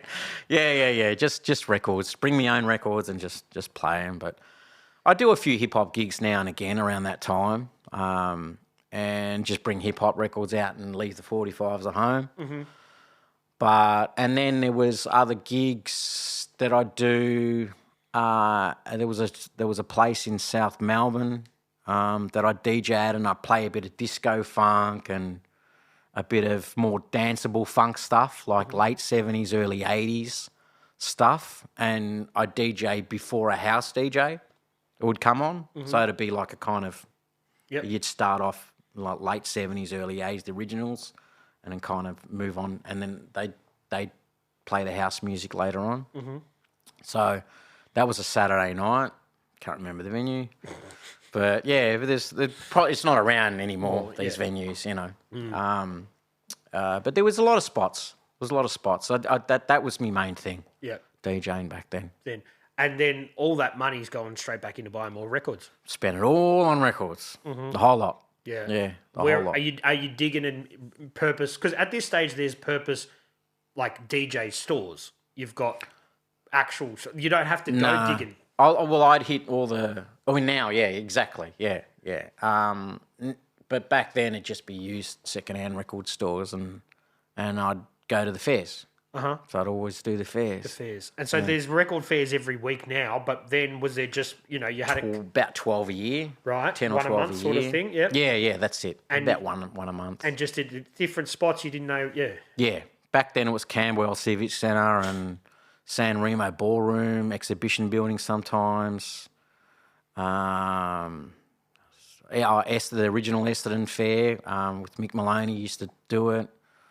There was a few spots, but very few. Yeah. Very few.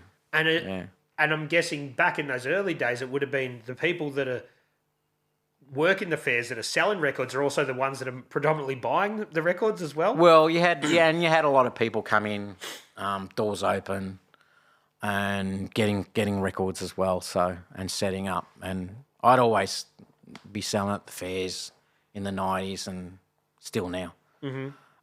And then I had opened up a shop in 2004. Yep. Yeah. So and that's in Paran. The first one was in Hoddle Street. Right. For a year and a half, and then Paran a year and a half on High Street. So this is because you've got so many records and people are coming to you anyway, so you're like, well, I may as well open a store? Is that the thought process is? Just did it and see how it'd go. But it was stressful and it was hard to get the records because I didn't want to buy new stuff and sort of and have that in the shop. I kind of just wanted it to be like first pressings kind of thing, Mm-hmm. You wanted it to sort of be what you were inspired by, travelling around, digging at these shops. You didn't care about any repress stuff. It'll be like the exactly. So collectors could come in, or people who digged would come in, or I remember moving a lot of rock stuff cheap, like really cheap, before I realised, what am I doing? Just because I don't like it doesn't mean someone else is not going to like it. Yep. So I remember selling Zeppelin records really cheap, like $10. Because you didn't know how to price it, or you just go, just didn't care. Just thought, it's just rock. It's not. I'm not into it, but I like it now. But and I obviously did like it, but I didn't. It didn't mean much to me. I thought they were dime a dozen. It's like, they pressed up heaps of them. So and that's I guess with the repress stuff. When something is so popular like a Zeppelin, they'll just keep making it every year, wouldn't they? Oh, the represses? Yeah, of course. So they just keep making it. So but back then, you only had the first pressings of those. But around that time, they started reissuing a lot of funk stuff. And I'd get a little bit of that in, but not much. And then a lot of new funk bands would start happening, like Daptone and stuff like that. And I'd get that because I'd like it. So I'd help distribute that.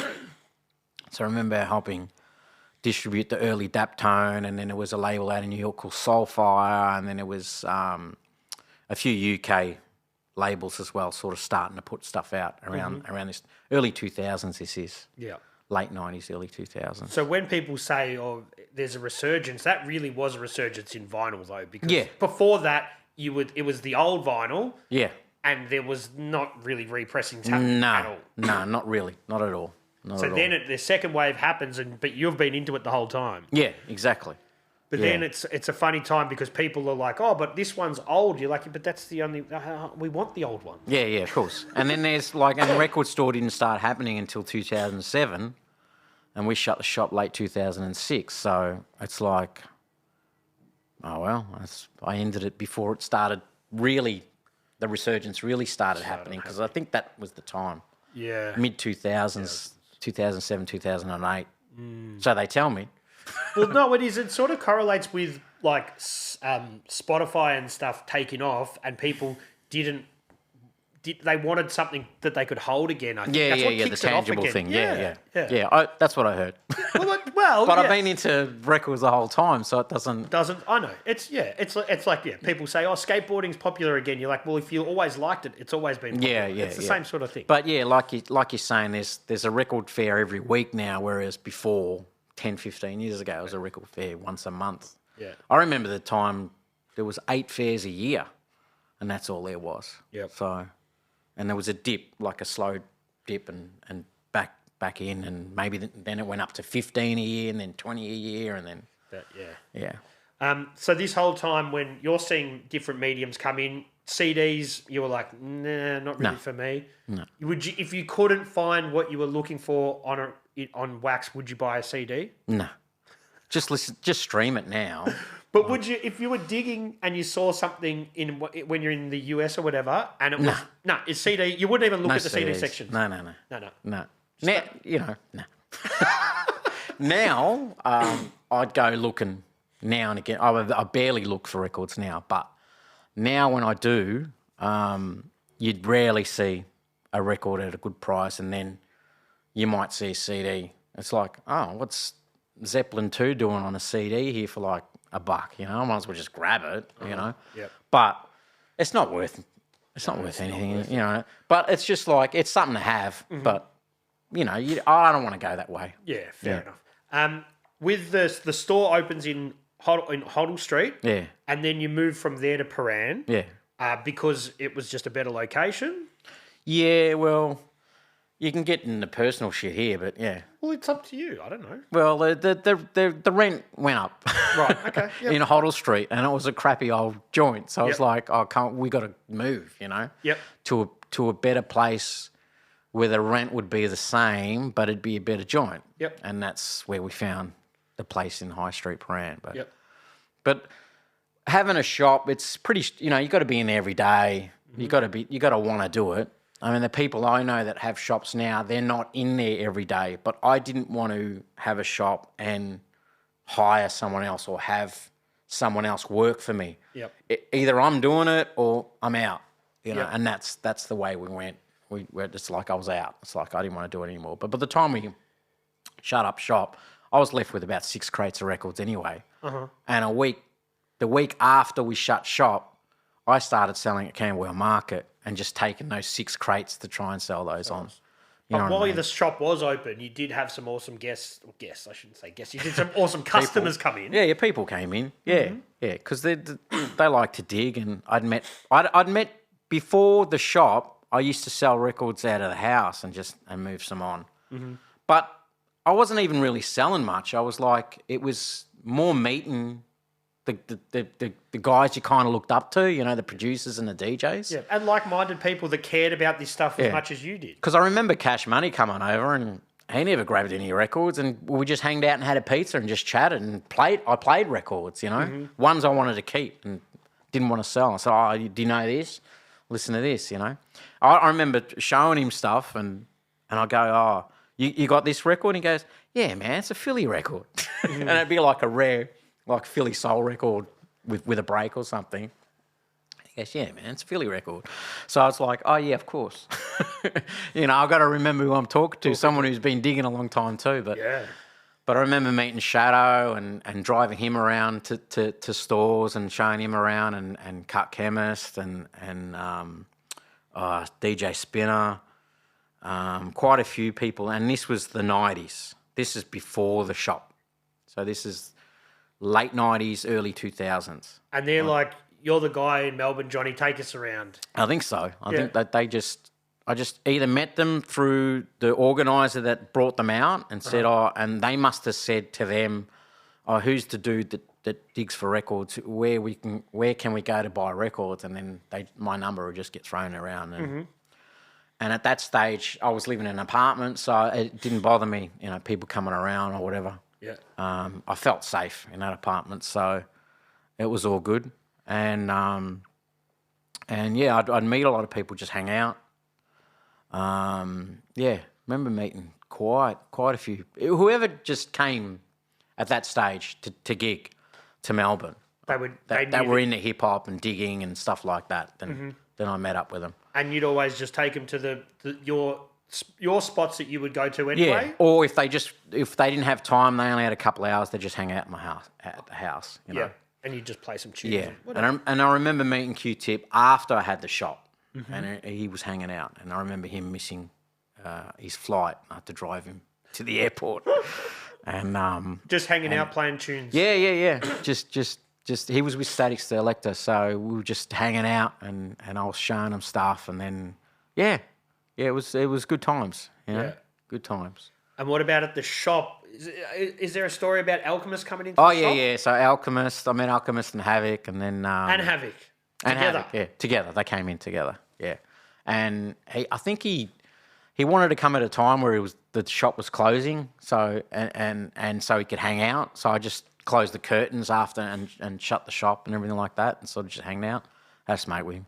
Yeah. And no, he's good. So I was playing just heaps of tunes, and he grabbed some records, and it was good chatting to him about stuff, Yeah. I remember meeting. Mos Def came in with his DJ. So I remember meeting them. Had he changed his name by that stage? No, still Mos Def, I think. Right, okay. Yeah. And I remember meeting Idem. He came in, hanged out. I can't remember. Lots of people. Yeah. A lot. Yeah. I remember meeting Bambaataa in another shop, a Dave's shop, Licorice Pie. This is before I had my shop. Yeah. And I remember him ringing me up when I used to live down the road and said, oh, Bambaataa's in here, he wants to meet you. And I said, well, why does he want to meet me? And he goes, oh, he's seen one of your breaks records in here and he wants to meet you. And since you're down the road, come down. I said, yeah, of course, I'll be there in 5 minutes, you know. Just walk down there because his shop was down the road from my house, from my apartment. So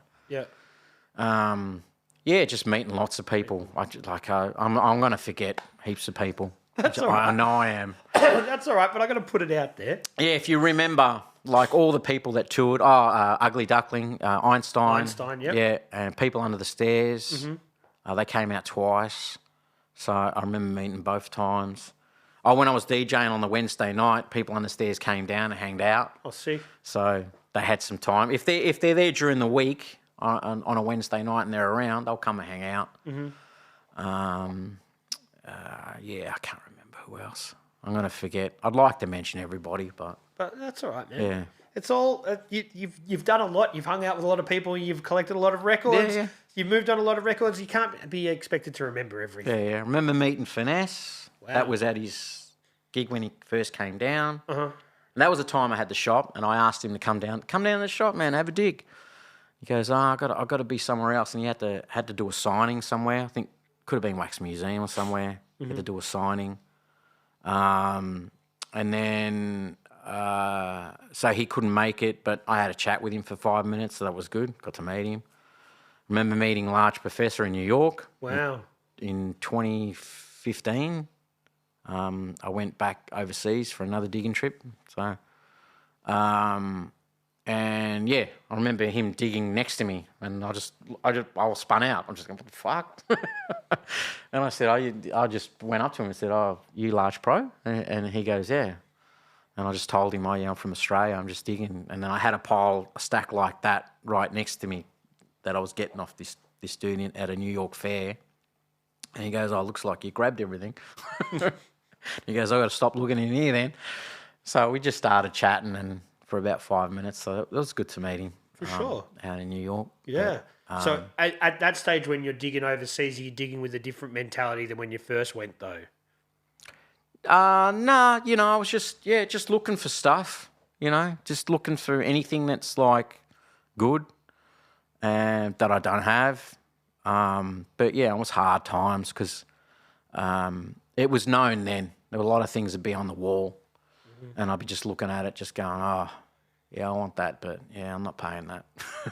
So once it's on the wall, the person selling it knows it's not. They all know. Yeah, 2015, they all knew. But prior to that, you might have got something for $3 or $4. It could have been 97 was the best. Yeah, yeah. Because you knew what you were looking for, but they didn't know what you were looking for. Yeah, exactly. Yeah, those times were really good, and that was before computer. Yeah, before computers even. So that was the time, and I should have went every year after that. So I regret not going like all the time. But things that happened. I think 9/11 happened around that time and all that sort of stuff. Yeah, 2001. Yeah. Yeah, all that time. So it kind of put me off, and I think exchange rates as well. I think it was really bad to go over there. I don't know. Yeah. Something put me off. Yeah. I remember going in 2008 and the dollar was at parity. So you could, like a dollar US was a dollar Australian. Yeah, that was good. Yeah. I should have went then. Then, that would have been good. But I didn't. But I was doing lots of trades with people, and I remember those times. So that was kind of all right. And but I should have went back over there. So with the internet, you're on there meeting other people, trading records with each other? Yeah. So I'm swapping a lot of stuff. So I can get rare library records and Euro stuff and that I didn't have, Euro funk and Euro jazz funk stuff that I didn't have. And then I'd send over, stuff that I don't want or stuff that I had multiple copies of that I didn't want, know. And some Aussie stuff, Aussie jazz stuff I'd send over that I had doubles of. They were really obscure, hard to find, even in this country, Yeah. And I'd send over there and swap it, straight swaps for things, Yeah. Okay, well, yeah. And it's the only way to get them. Is there stuff that you want that you would not listen to because of the rarity? Does that happen? Or you just everything that you want, you would actually consume? Yeah, of course. Right. Yeah, if you got a good deck and you got a good stylist and that, of course you're going to play them. But there's a lot of certain records you wouldn't play out, you wouldn't DJ out with them because they're just like dope to listen to. You could sample a shitload of stuff off these records, but you wouldn't play them out, because they're just head nodding bangers, Yeah. It's pure hip hop. But it's funny now, like we've talked about the resurgence of vinyl culture. I see people selling their record collections and they're all say like unopened. People buy them, but they don't even open them these days. Oh, okay, no, I wasn't like that. No, it's crazy though, isn't it? Yeah. People buy them and don't even have record players. There was, yeah. I heard about all that. I heard about all that. But yeah, that's crazy. Yeah, it's nuts. Yeah, I don't understand that. But anyway, but to each their own. Each their own. That's it, man. And those people are now some of the people that I guess that are coming to the fairs that are, that have jumped on board this stuff. That they're maybe not music lovers, but they're part of the culture. It's kind of cool, I guess. Well, I always talk to people, at fairs and stuff. So that gets me out of the house. Yeah. Well, it keeps you immersed with music and what the records and stuff that you love. Yeah, well, it's what I do. Yeah. So where does the journey take us from there? From the 2000s, the shop closes, like you said. You start going to Camberwell. You start selling records like that. Yeah. And then that didn't take long. That was like 6 months or something because of the weather. Yeah. The weather was a bit, you can't control the weather. So then, markets, you're outdoors. So I soon realised that and then, stopped doing that and then just kept with the fairs, just did the fairs. And what about your own music production stuff? Oh, that's right. Yeah, you do. I forgot about that. Yeah, so I got back into making beats. Got the MPC 1000. I got the MPC 2000. That's right. Around 2000 and so straight after the shop. Had a bit more time. So around about 2006, maybe 2007, started dabbling in. Got the MPC 2000. Realised how much easier it was to use than the W30. Yep. So started using that, and then making beats. And realised, you can do a lot with it, you know. Yeah. And I guess this whole time you're still consuming music, so you're thinking, if I could sample this, I could sample that. So you've got all this story. I could just go into the collection and go, I know this stuff's got something on there I've always wanted to use and then bang, put on the turntable and sample it up. And then I put out Beat Journey. Discourse did the cover, really good cover. Yep. And put that CD out. And I sent quite a few of them overseas as well. And I did some breaks records too on vinyl. Yep. Looped up beats. Did one with Arcs, called All School Breaks and Beats on one side. I forgot what he called his side on the B side, but we shared an EP 12 kind of album thing. And that was primarily for DJs to loop? Yeah, to juggle. To double. Yeah, juggle and cut up and do doubles with. I can't remember when that came out. That must have came out 2004. So when the shop was open, I was thinking in my head, I should put something out on wax to sell through the shop as well. You know, like some people were asking too. Yeah. You know, you putting anything out? So I'd put something out, and it was good because we kind of shared the expenses, me and Nick Arcs. So we put that out. We pressed 300 of them. That went really well. And I said to him, I want to press it again, but he didn't want to do a repress. And I said, do you mind if I press just my side and one side and the other side's going to be blank? And he goes, I would do whatever you want. Just blank. Blank on the other side because he didn't want to do another repress. But you could have put something. You could have put some more loops. Could have, yeah. But then you had to do another master for it, and that would have costed more money. Whereas that's what I'm thinking. But he would have had the stamper of the A side, and then nothing on the B side, and just pressed it. Wonder if you could put the other side, make it 45 or something. You could have changed the speed of it. What? I don't know. I don't even know what you're talking about. No, but you could have changed. You could have done something. It seems like a waste to put it out blank. Yeah, but you got to do. You got to master. I know. Yeah. That's the cost of it all, really. Yeah. The actual pressing of it, doing the master and the master plate. I think that was the high cost of when you get something pressed up. But anyway, I did a small run, like 100, I think, maybe more, or maybe 200, because I was sending them overseas. So I did swaps with a distributor overseas, Landspeed, at the time.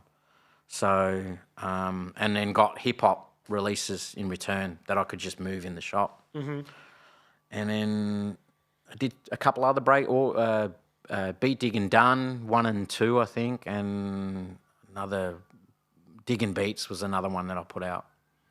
And that's all a way DJ looped up. And that's a way for you to sort of showcase you've found all these things and like, this is my way to contribute back. Yeah, you know? So this was before getting back into the hip-hop production thing again. I was doing that.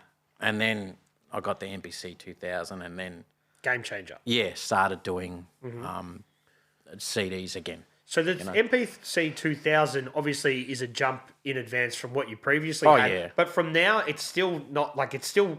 From now's perspective... you're pretty limited with what you can do. Well, yeah, but that's all I needed. Yeah. Like for what I wanted to do. That's all I needed. Yeah. And then I went to the 1000 after that because it was just easy to use. So, and with the 1000, still to this day, that's all I would want. I don't want anything else. As long as you got records and you know what you're doing with the 1000, and that's all you need, really, in my opinion. Right. For what I want to do. Because you're sampling your drums, you're sampling your melody, you're sampling... And you're chopping up too. Right. So you're chopping all that in there. So, but at that time, the 2000, it was loops.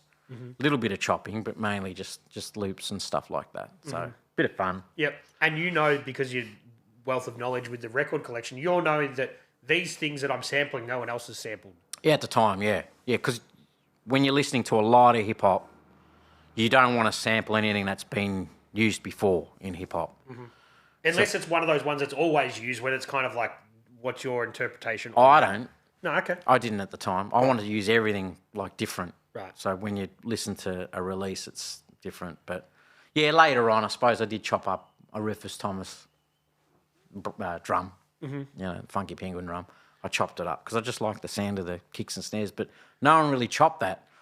So it was good to chop up some drums that were kind of looped before, but no one really chopped them. But that was later on. Yep. That was for Ron's release that I put out. Yeah. Yeah. Which is another physical disc that you did. Yeah. Yeah. So working with rhymers, I wanted to work with rhymers again. So I worked with a MC out of the UK, Exodus Payne. That came out in 2012. I liked the album.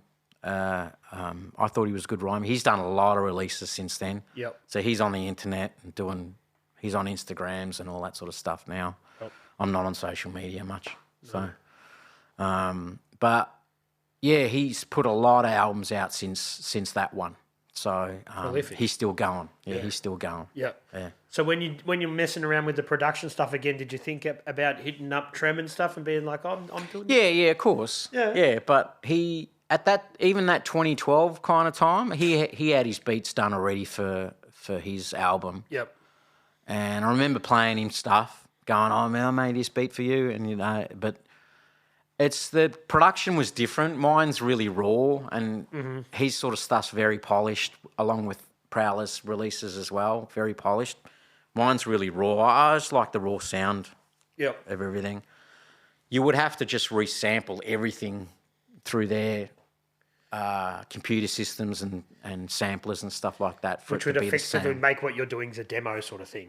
Yeah, exactly. That's how it was. I just like the raw sound. I don't know what it was. No, but that's your thing. You've been a very analog your whole time. Yeah. And like I said before, I should have done more instrumental albums, but at that time I kind of wanted to work with rhymers, but I could have done so many albums on CD and vinyl too, but that would have been more expensive. But yeah, I could have done a lot of I could have done Beat Journey 1, 2, 3, 4, 5, 6, 7, 8, 9, 10, The journey continues. Yeah, exactly. Yeah.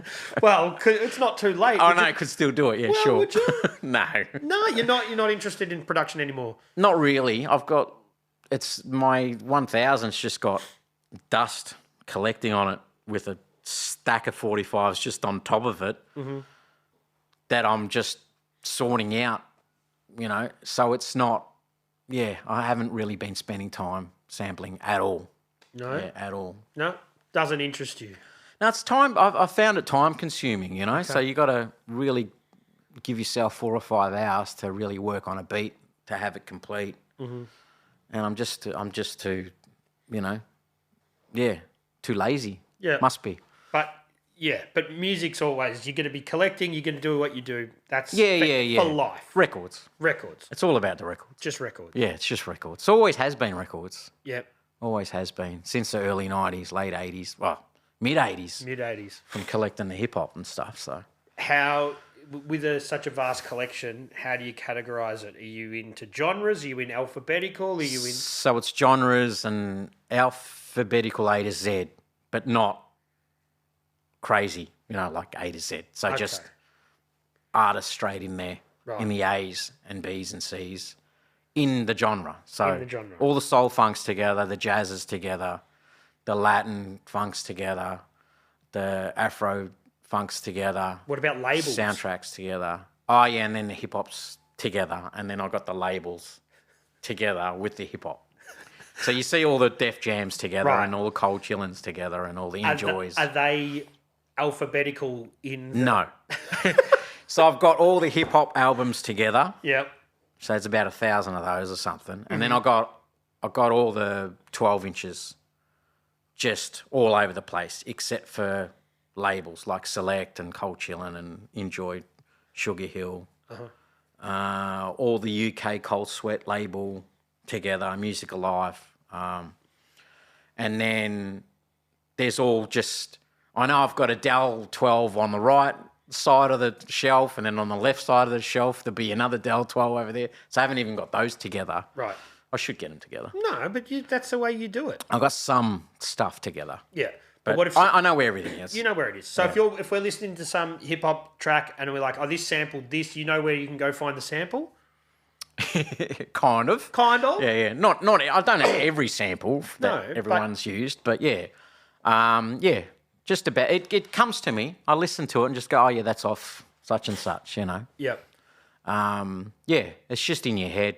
It's just stuck there. We've realised that you don't love the technology side of this sort of stuff, but Discogs and even Who Sampled now, do you use that sort of stuff now? Oh, I did it for I used it for Rock Marciano's albums because I wanted to know what he used because I spun out, and then when I went back and checked it, I go, oh shit, I got half these records I didn't even know. Right. So that's a good thing in a way because you use stuff that wasn't you couldn't pick out straight away. Or some dudes did because they wrote that up on that Who Sampled thing. But some of them you look at and you're like, this record's got like 30 samples in it. You're like, what a logistical nightmare. Yeah. Well, there's that, but I like the more raw stuff, like even the Doom stuff. I went and used that because I go, oh, what's that sample? I know it from somewhere, and then I went and oh shit, it's just Quincy Jones, or that's just that, you know. Yeah. There's in a lot of the Doom stuff, there's obscure samples like TV shows and all sorts of things. Yeah. But even just samples that he used, not the start of the song, he'd use it in the middle of the song. Yeah. So there'd be like a 2-bar loop or something in the middle of the song, and you just think, oh, wow, never thought of using that. Yeah. You know, and which is good. Yeah. Like, but I just wanted to know just out of curiosity. Yeah. Not necessarily to go, oh, I'm going to look for that record now. It's like, oh, well. That's not how you work. Nah, it's like in the back of your mind, you can try and look for the record, but just generally, it's I don't need to be having, like, everything. Yeah. I'm happy with what I got, so, you know. Which would be the envy of a lot of people, though, because you've got a solid collection because you've been devoting your fucking life to it. Yeah, I know. Imagine just, like, collecting records for 35 years, you know, and just, like, non-stop. Yeah. That's what I'd say to people as well. I'd say, oh, you know, I just been digging non-stop, like every week. Yep.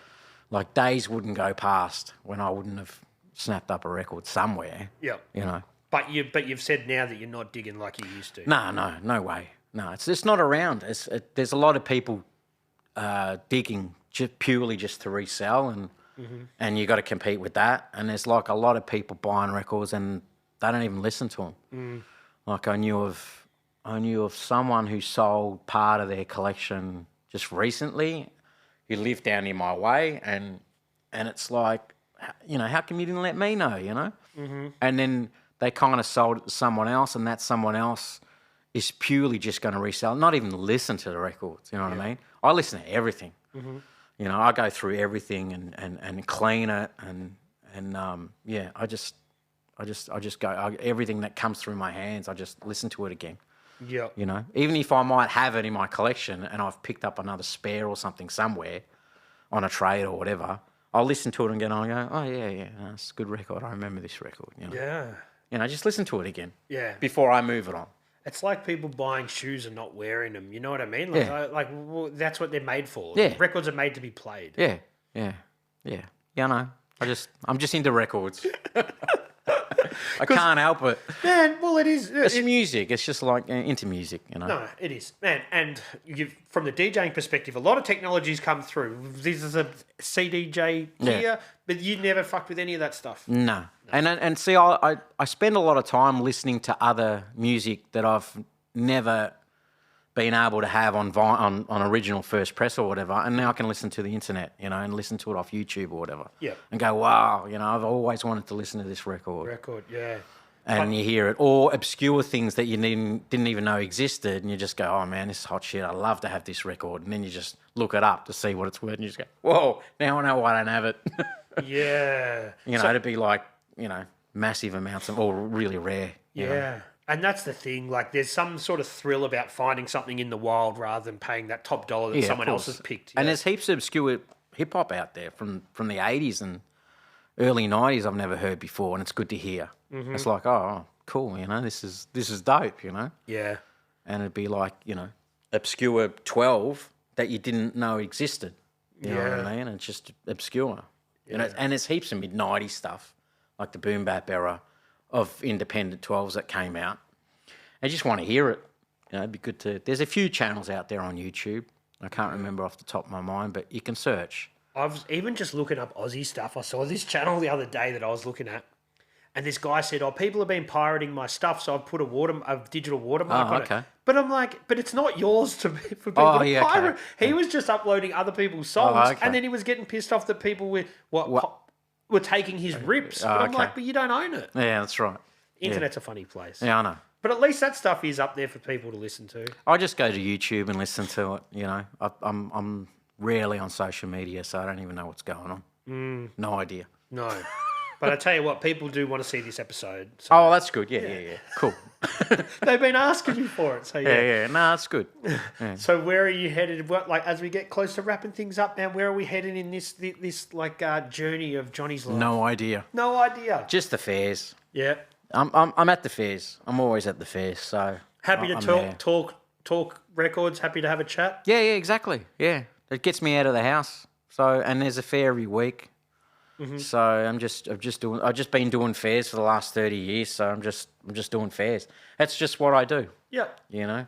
Mm-hmm. That's just what I do. But it's turning your passion into a job, but without losing the passion. Yeah. Exactly. Yeah. Exactly. I like doing what I'm doing. Uh-huh. So, you know, gets me there. Yeah. I'm alive. And are you still buying records? Are you still adding to your personal collection? No, I haven't added to my personal collection in years. In years. Since, you know, I kicked the habit probably 10 years ago. Right. Otherwise it'd just blow up and I'd be broke. Yeah. And I'd have no electricity on.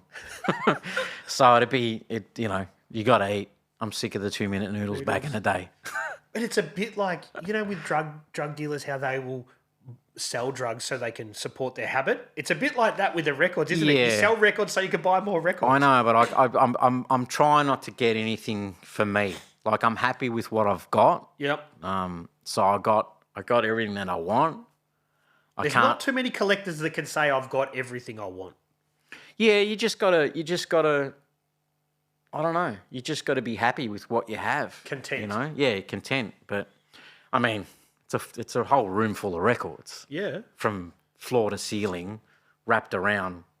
It's 4 5x5s. Yep. So it's not like I've got 100 records and I'm saying I'm happy with what I've got. No, but that's what I'm just saying. There's a lot in there. Props to you, because a lot of people that are collectors of anything can't say I'm pretty happy with my collection because they've always want more. It took me a lot to get there. Yep.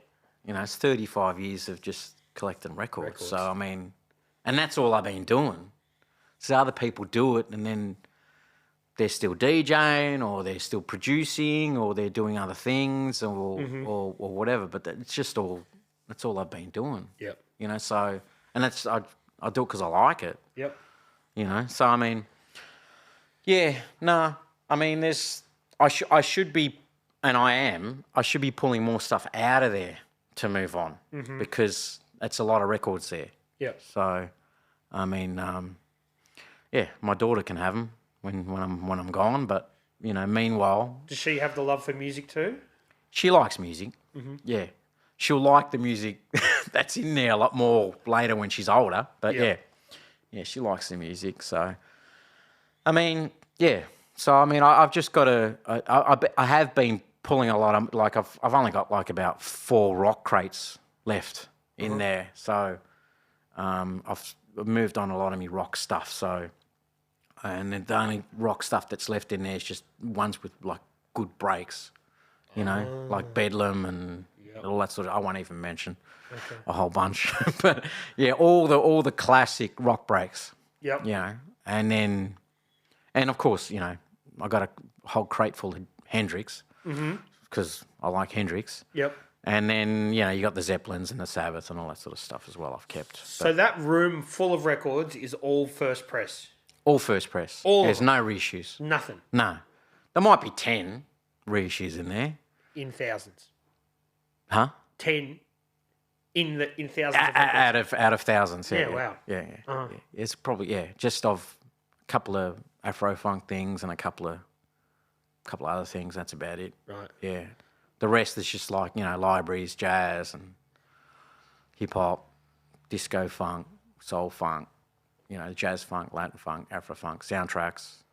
Trying to think, and 45s. So moving forward, you're thinking about letting a few go. Oh yeah, more than a few. Right. Okay. Yeah, The time's come. Slowly.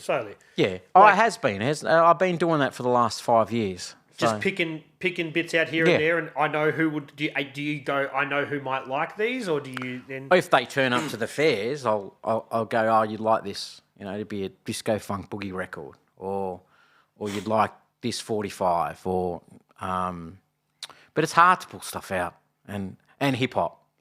I'm starting to pull out a lot of hip hop, so I'll bring like a bag full, like 20 or 30 hip hop records, and I'll have them behind me. Right. So someone has to come up to me and goes, "Did you bring any hip hop?" Oh yeah. Right. So they wouldn't be in the crate because they'd be obscure.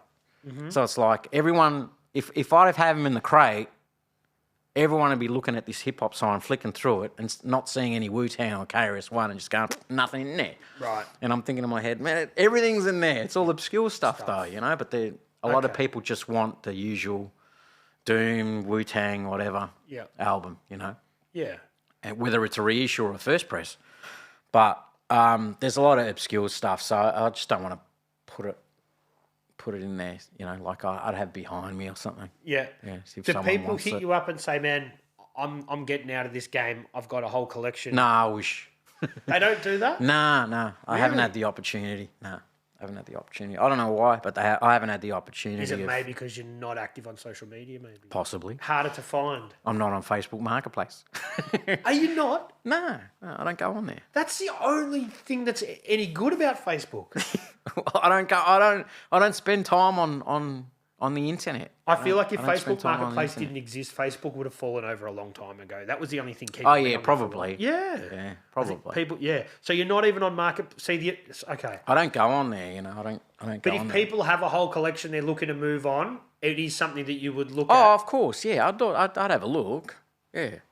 I mean, why not? Yeah. Yeah. I mean, I've heard of stories of people throwing records out still to this day. Mm. They're just giving records away because they don't want them. And in my mind, I'm thinking, man, I could have gave you some money for that. Yeah. But you don't know them. They might not have wanted me at their house picking at their records or whatever. They just want to dump them somewhere because who knows? Do people who aren't selling just bring random records to record fairs? I could imagine that would happen a bit. Like, I've got this crate in my car. No, that doesn't happen. It should, but it doesn't happen. Because, at the sneaker conventions, dudes just bring shoes and walk around with them. Oh, really? Yeah, I thought people would do that at the record conventions as well. I should go to those conventions just to have a little look. One thing that I often think about, man, is how many op shops are there in Australia? There's got to be thousands, right? Yeah. Every op shop's got about 5 Kamal records, James Last. Those dudes sold some records back in the day, man. I know. I don't even go to oppies anymore. Nah. I don't. There's 1 or 2 shops I go to on a regular just because they're near my house. But apart from that, I just don't go digging like I used to. And some op shops now are selling them for $10-15 just for a record, and you're like, man, that's not worth that much retail. Oh, I'll even tell them, I'll give you another one, it's ridiculous. But those days are gone. I mean, you could be lucky. You could go to a few spots and be lucky, but I mean, you got to spend a lot of time. And I don't bother. You don't do that anymore. No. If we were going to go somewhere right now, internationally, to go digging, go look for some records, where would we go? I mean, I'd go just to see the sites, but, you'd go to Japan and all that sort of stuff. But even then, that's all been picked through too. Right. So, I mean, where would you go, So you reckon you just go to the States or you just go to Japan? And then you'd want to go all to Europe because you just want to travel around Europe. Yeah. And, of course, you go check out some shops at the same time. But all those shops are charging more than what I'd move stuff on for. So, I mean, it's like, well, what's the point? Yep. And I just want to... I'm just moving a lot of stuff on now. Yep. So, I mean, a lot of people have come up to me at fairs and go, oh, where's all the records? Oh, well, they're gone, So, I mean, yeah. You've mentioned Brock Marciano, but who are the newer stuff that you're sort of... ST I've been listening to. I've been listening to a lot of new. I still listen to hip hop. Right. A lot, but I download it.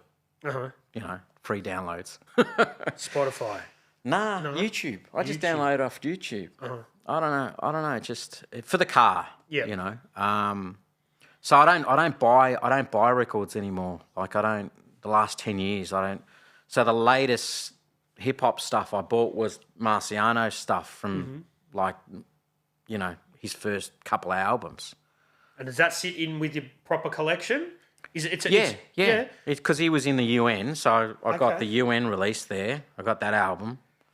And there's a couple of 12s that he did. I've got a few things. And then, same with Doom stuff. I've got all of Doom stuff. I even bought the later ones. I kept buying those. But so really, I stopped around 2010. Yep. Yeah. Around that time, 2010, 2012. Yeah. So no new releases. No. Nothing it's just that. Yeah. So I haven't bought the new STNAC album, or I haven't bought the new Griselda stuff, or I didn't buy any of that stuff. I just listened to it. I just downloaded it, listened to it, streamed it. But there's heaps. There's that Fahim guy. He does an album every couple of weeks, and then there's STNAC, Edo. You got all the Griselda guys. So I listen to a lot of new stuff. But the new stuff that reminds you of the old stuff. Yeah. Yeah. Yeah, it's very New York style. Yeah, of course. Yep. Chopping up beats, rhyming over the top. Good rhymers over good beats. Can't go That's wrong. just what I like. Yeah. That makes sense. With that, from the resale point of view, say something happens like recently, what's his name? Black Sabbath. Ozzy Osbourne. Ozzy Osbourne passes away. Does that mean that now people are just looking for more Sabbath records, which I know would have always been popular, but does that... I think that happens. It does? Yeah. It doesn't do nothing like for me. Right. Because I've appreciated the music the whole time. But well, I'm just talking from a fair perspective. Is that like now people go, let's put Sabbath up here because people are going to be gravitating towards that because he's in them. Yeah. But I mean, I've only got what I've got at the time. Yeah. So if someone asked me for a Sabbath record, I'd say, I had one, 3 or 4 months ago. But it's gone. Yeah. I don't have it now. Yeah. But yeah. You see those waves in popularity of things that become popular. I guess if somebody samples a certain old record that becomes known, then that becomes popular again as well. Yeah. You see these waves of popularity. But I don't see any of that. You don't see No. People just go out looking for the stuff that they want to grab, and kind of that's it. It's just doesn't change. And then there's fairs are just fairs. It's boring talking about fairs. All right, let's get off the record fairs. Yeah, it's a bit boring. As we get close to wrapping things up, I'm urging you to try and digitize some of those tapes for us. Yeah. I think a lot of people would be the same as me. Yeah, and they'd want to hear that stuff. Yeah, I've got to do that. Sure. Next week, I want to spend some time and really sort that out and try and find the tapes that I want to find. Yeah. And put aside the tapes that don't mean anything. Because I'm sure there's just like recordings of just like albums. Yeah. Which it's like, what do I have these for? Yep. But then you got to put the radio shows aside and all the demos and all the freestyles and all that aside. And I really got to spend some time. Yeah. There's just, you got to go through them. You got to play them and try and remember what's on what. Yep. And I got to label them. Yeah. Categorize them. Yeah. And get ready to digitize them somehow. Yeah. Get ready. Yeah. Move like into you were the saying digital before. Yeah. Like you were saying before it deteriorates. Or it does, and it does happen. Yeah. And that is, I guess, with records as well, like after a certain, they're probably better than CDs that like they hold their shape, but if they get too warm, they warp. Yeah. Tapes, I think, just disintegrate. Yeah, let's hope not. Yeah. All right, I got to go through it. Go through it. I got to go through it. I'm scaring you into it. Yeah, I know. I got to. Yeah. Well. Yeah, it'll be time consuming, but I got to do it. Yeah, man. Yeah, you got to sit there. All right. So if people you're not on socials, you have mentioned that. If people do want to work with you, or if they do want you to DJ, well, I'm on Facebook. You are on Facebook. People can message me through there, but I'm not really on there. No. But I'll receive a message. Mm-hmm. But that's about it. So it's more like a contact kind of thing rather than, me posting stuff up. I'm not really posting. I'm not looking at any other people's posts. I'm not spending time on social media. Yeah. No, I get it. But hopefully, if someone wants to say good day, they can come and see me at a fair, you know. And that's it. They'll find you at pretty much all the major fairs. And I'll try and get out more to gigs. I want to, if there's gigs around, going out to, but it's, I'm 40 minutes out from the city, so I've got to drive in there. Yeah. You know, and not drink. That's hard, isn't it? Yeah, it is hard. But I've been trying to do it. I've been staying off the booze. So, I've been trying not to drink. Yep. It's difficult. Yeah. But, you know, I do like a drink. Yeah. Yeah. It is. Drinking and listening to music, it's a simple pleasure. Yeah, of course. Yeah. But, you know, you don't want to drink and drive, so. No. Like they say, you drink and drive, you're a bloody idiot. Aren't you? Yeah. Johnny, I think we're going to wrap things up, man. I appreciate you coming in. I think we covered everything. I hope you're happy. I hope we've covered everything. I don't want to miss out on anything. I don't want to not say or not mention anybody that. But you're only human, you know? Yeah, if I've forgotten anybody, then, forgive me. Yeah. And I hope I get you back in and we can talk again in the future, maybe one day. About something? I don't know what. About something we haven't talked about. About digitising your stuff. And maybe what you find in there. Who knows? Okay. What about if we got Trem in as well and then you guys we had a bit of a round table thing? And then we'll just play all the old tunes songs, for the first time. On live. On the cassette deck. Yeah. No, I appreciate you coming in, man. Thanks for taking the time. Yeah, all good. All good. Cheers. All right, cheers. 3,000.